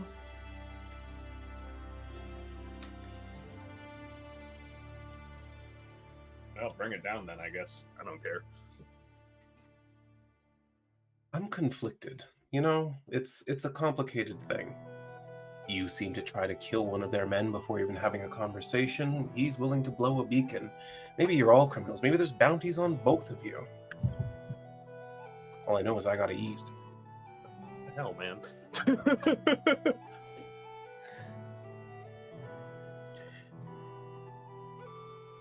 The bounty is for 500 gold for that one, and he points at Brayden. Ah, I can see the temptation then. Yeah, Brayden, anyway, do you have anything to say? I'm about gonna go kill these him, fellows? so... They're done talking. They're gonna go to try to kill Brayden now, unless you stop them by force. And Brayden doesn't seem like the type to back down, because he now pulls out 2 daggers. and Grizzle's, his name's Grizzle, the gnome. He kind of like comes back out of the from behind the beacon and kind of gives everybody a signal that seems to be like he's counting down, because he goes like this and then 1. But they start attacking before he gets down to 0, and he's still holding up the 1 as this backpack begins to continue to like rev up whatever the hell it's doing. Fuck, I am so conflicted. Like, I could literally take any of the 3 options. I'm getting away from that explosion. Yeah, that's fair. Except You think that's what he's counting down to, eh? I mean, he said he's going to blow something up, and then something started glowing and Yeah, like he's giving his vibrating friends or time whatever. to move out of the way. Yeah. Raelynn's well, interested in. Oh, sorry. No, by all means. I was just gonna say Raelynn's interested in seeing how the Junie's group works, because they're using a lot of like stuff we've never seen before, and she kind of wants to see how that is going to be used against them eventually, and to have a better knowledge. That's a fantastic point. I'm also in the stable, so. Do you want to be like, would you lean more towards like perceiving or like investigation? Like, are you trying to figure out the way these things are working, or you're more just like taking note of the things that they're doing? I'll investigate if I can do that from a distance. I don't know if I have to be like right up close to investigate. If not, I can perceive. They're the same. I can rage perceive. Yeah, give me a perception check. Okay. Let me rage first. And so my thinking was that if Leif's backing away, ours aren't in danger, I can sit back and watch, see how things play out. So when I have the opportunity, however you see fit, Vixx, I will also back away from the fight for now. Wait, I lied. I get to roll that as a strength instead. So Oh, right. these are my actual rolls. It's like really muscular eyeballs. I super laser focus in. It's like widening your eyes. I will tell you that was way better. You weren't getting shit for that last roll. Yeah, you are like trying to focus in on what Junie's group is currently doing, and you notice that there's something strange about this little automaton thing, in that yes, it seems like it's using similar bluish energy to like the one that Raelynn investigated on their way to Mornhold. Yeah, that's kind of what she's thinking.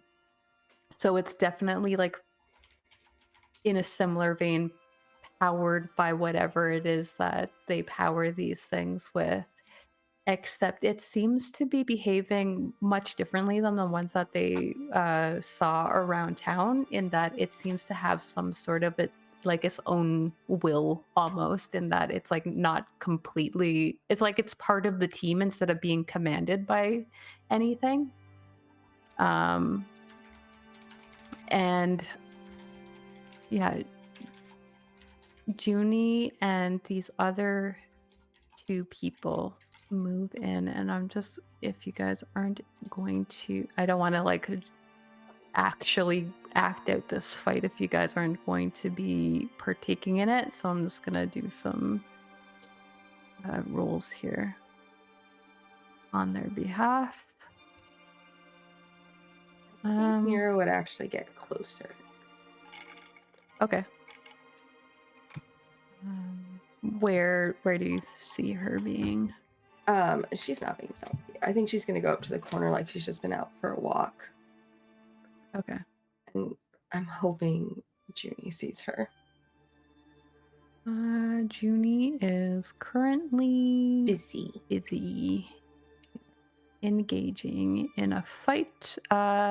Junie comes in and strikes down this one person that she missed before, almost like a little sort of spiteful jab to the throat, and then she kind of like brings her sword down and slices at him.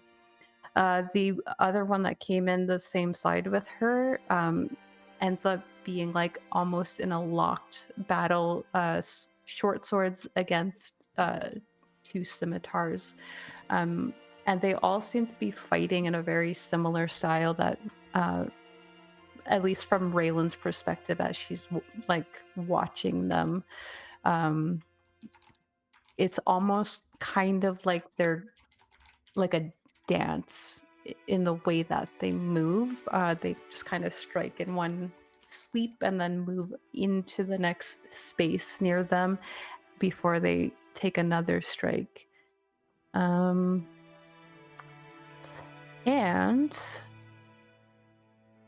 Grizzle, this guy, is going to... Right, that's how I can pick up a bunch of them. Okay.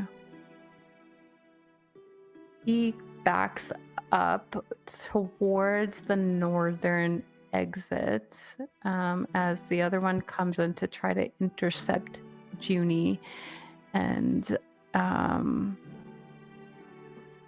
the other like person that was with them gets another like strike down through him, and suddenly from this backpack, it's like a little ding you hear, and he the gnome just kind of pulls something out of the top of the backpack that I guess like the best way I could describe it is almost like a vacuum nozzle, as suddenly this just there's like 4 little metallic things, like, I don't want to say circular, but they're kind of like oval shaped, and they just get tossed at this beacon one after another, and you hear the ink, like the impact against the crystal, like a half second before a very loud explosion goes off on the crystal, and you see that there is now a crack going through the top of it that starts to let out this black stream of smoke out of the top that looks very familiar to you guys, having seen those wells before. And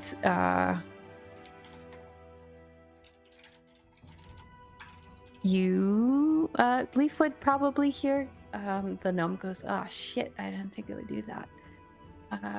And he's like, "I don't think it's safe here anymore."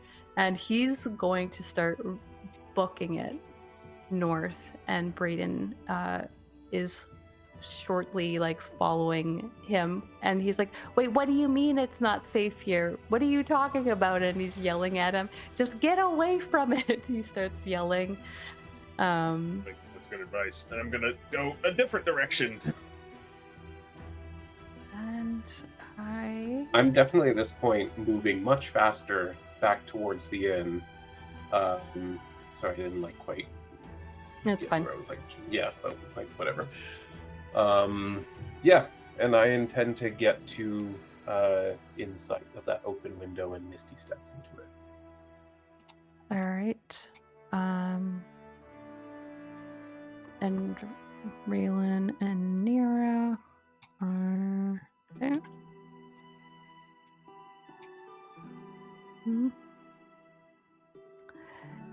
There is a continued cracking noise that fills the air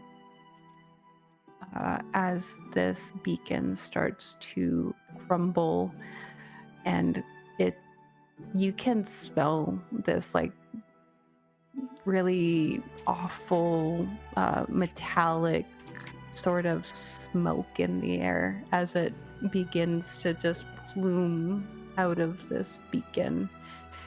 And I think if Leif is probably the only one that hears this as he's clearing the area. Actually, no, actually Vael would probably hear it too, as these other two run back towards where they came from, like south of the bathhouse area. They call for Junie, who is indeed trying to get away from the beacon as well, except the ground starts to rumble and shake, and the blue hue that is normally running through these crystals gets brighter and brighter and hot, and like to the point that it just seems like it's not I'm gonna do something stupid. okay. Junie looks like she like fell down, or like what's going on here?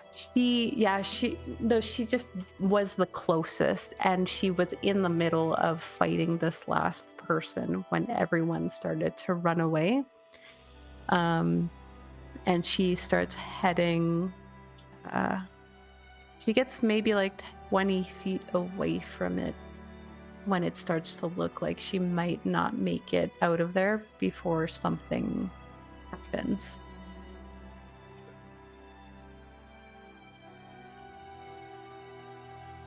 How am I where I am right now and she is where she is, or have people... For Junie specifically, 20 feet. She is about, oops, I didn't even know you could do that. I don't know how to get rid of that, but that's about where she is right now. Okay, I'm gonna do something stupid.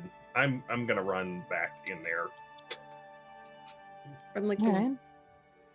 when it looks like she can't get away. I'm gonna run up to her, which takes part of my movement. Okay. Be like, just gonna cancel that. worry about the bounty later. Let's get out of here. And I'm gonna try and grab her wrist and drag her away if she'll let me. Okay.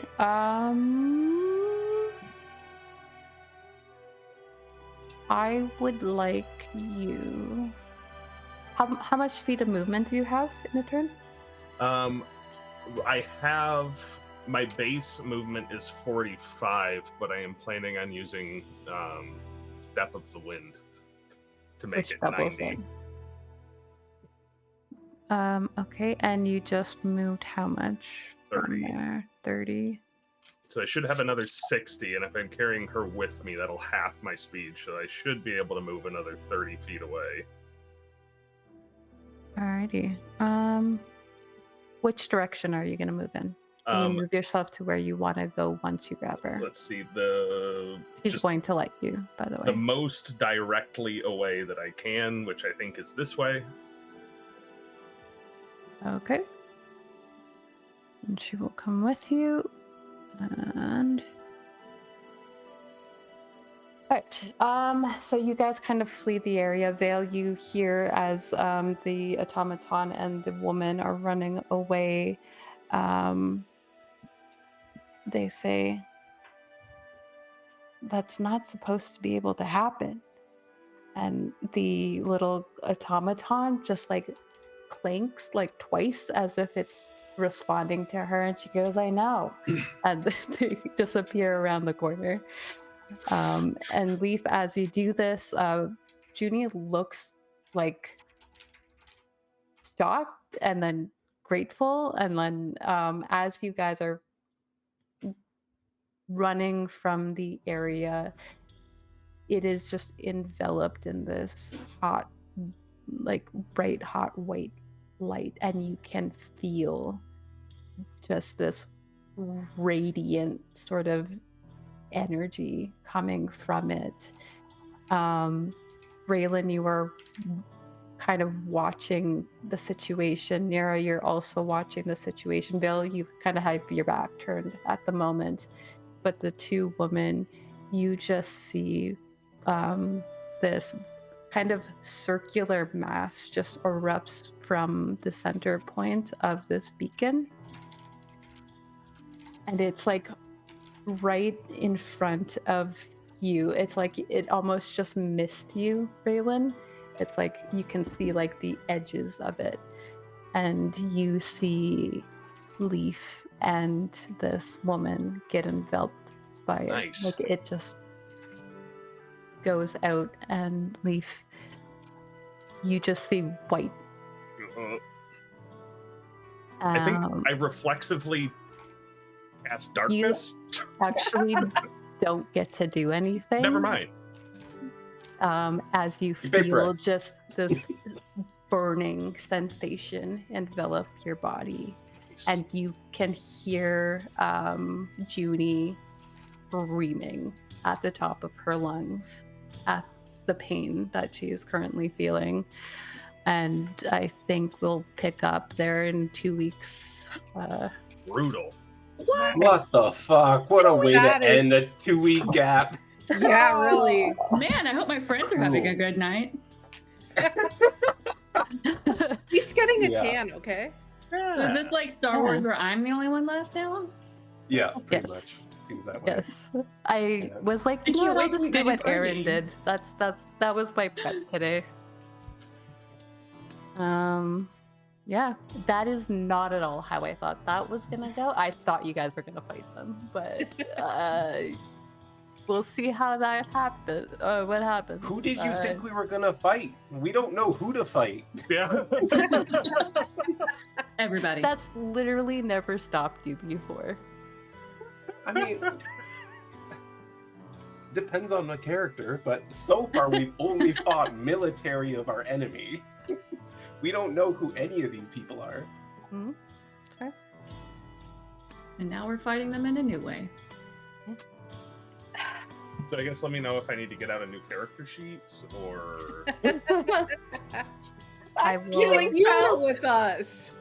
I'm healing spells. healing spells I think don't she was help out if you're a of pile of ash. Listen. I don't know what's happening. We need I- diamonds and higher spells. I'll be in touch, I guess. Oh, You always want to hear your DM say.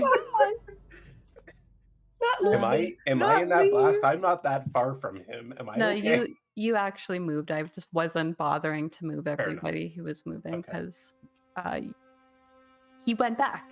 So Yeah. Yeah. I wasn't going to count him in that, we but went he in went back. opposite directions. But he's a so- good person. And it And got look Nyra what us. it approved. got him. I said I thought it was Stop stupid. being a good person. The Maybe moral Raelyn's of the gonna learn her story. lesson from this. I What's do that? appreciate that, David. That's Yeah, that's it solid was. in that situation. And if you survive, I'll give you inspiration for that. Amazing.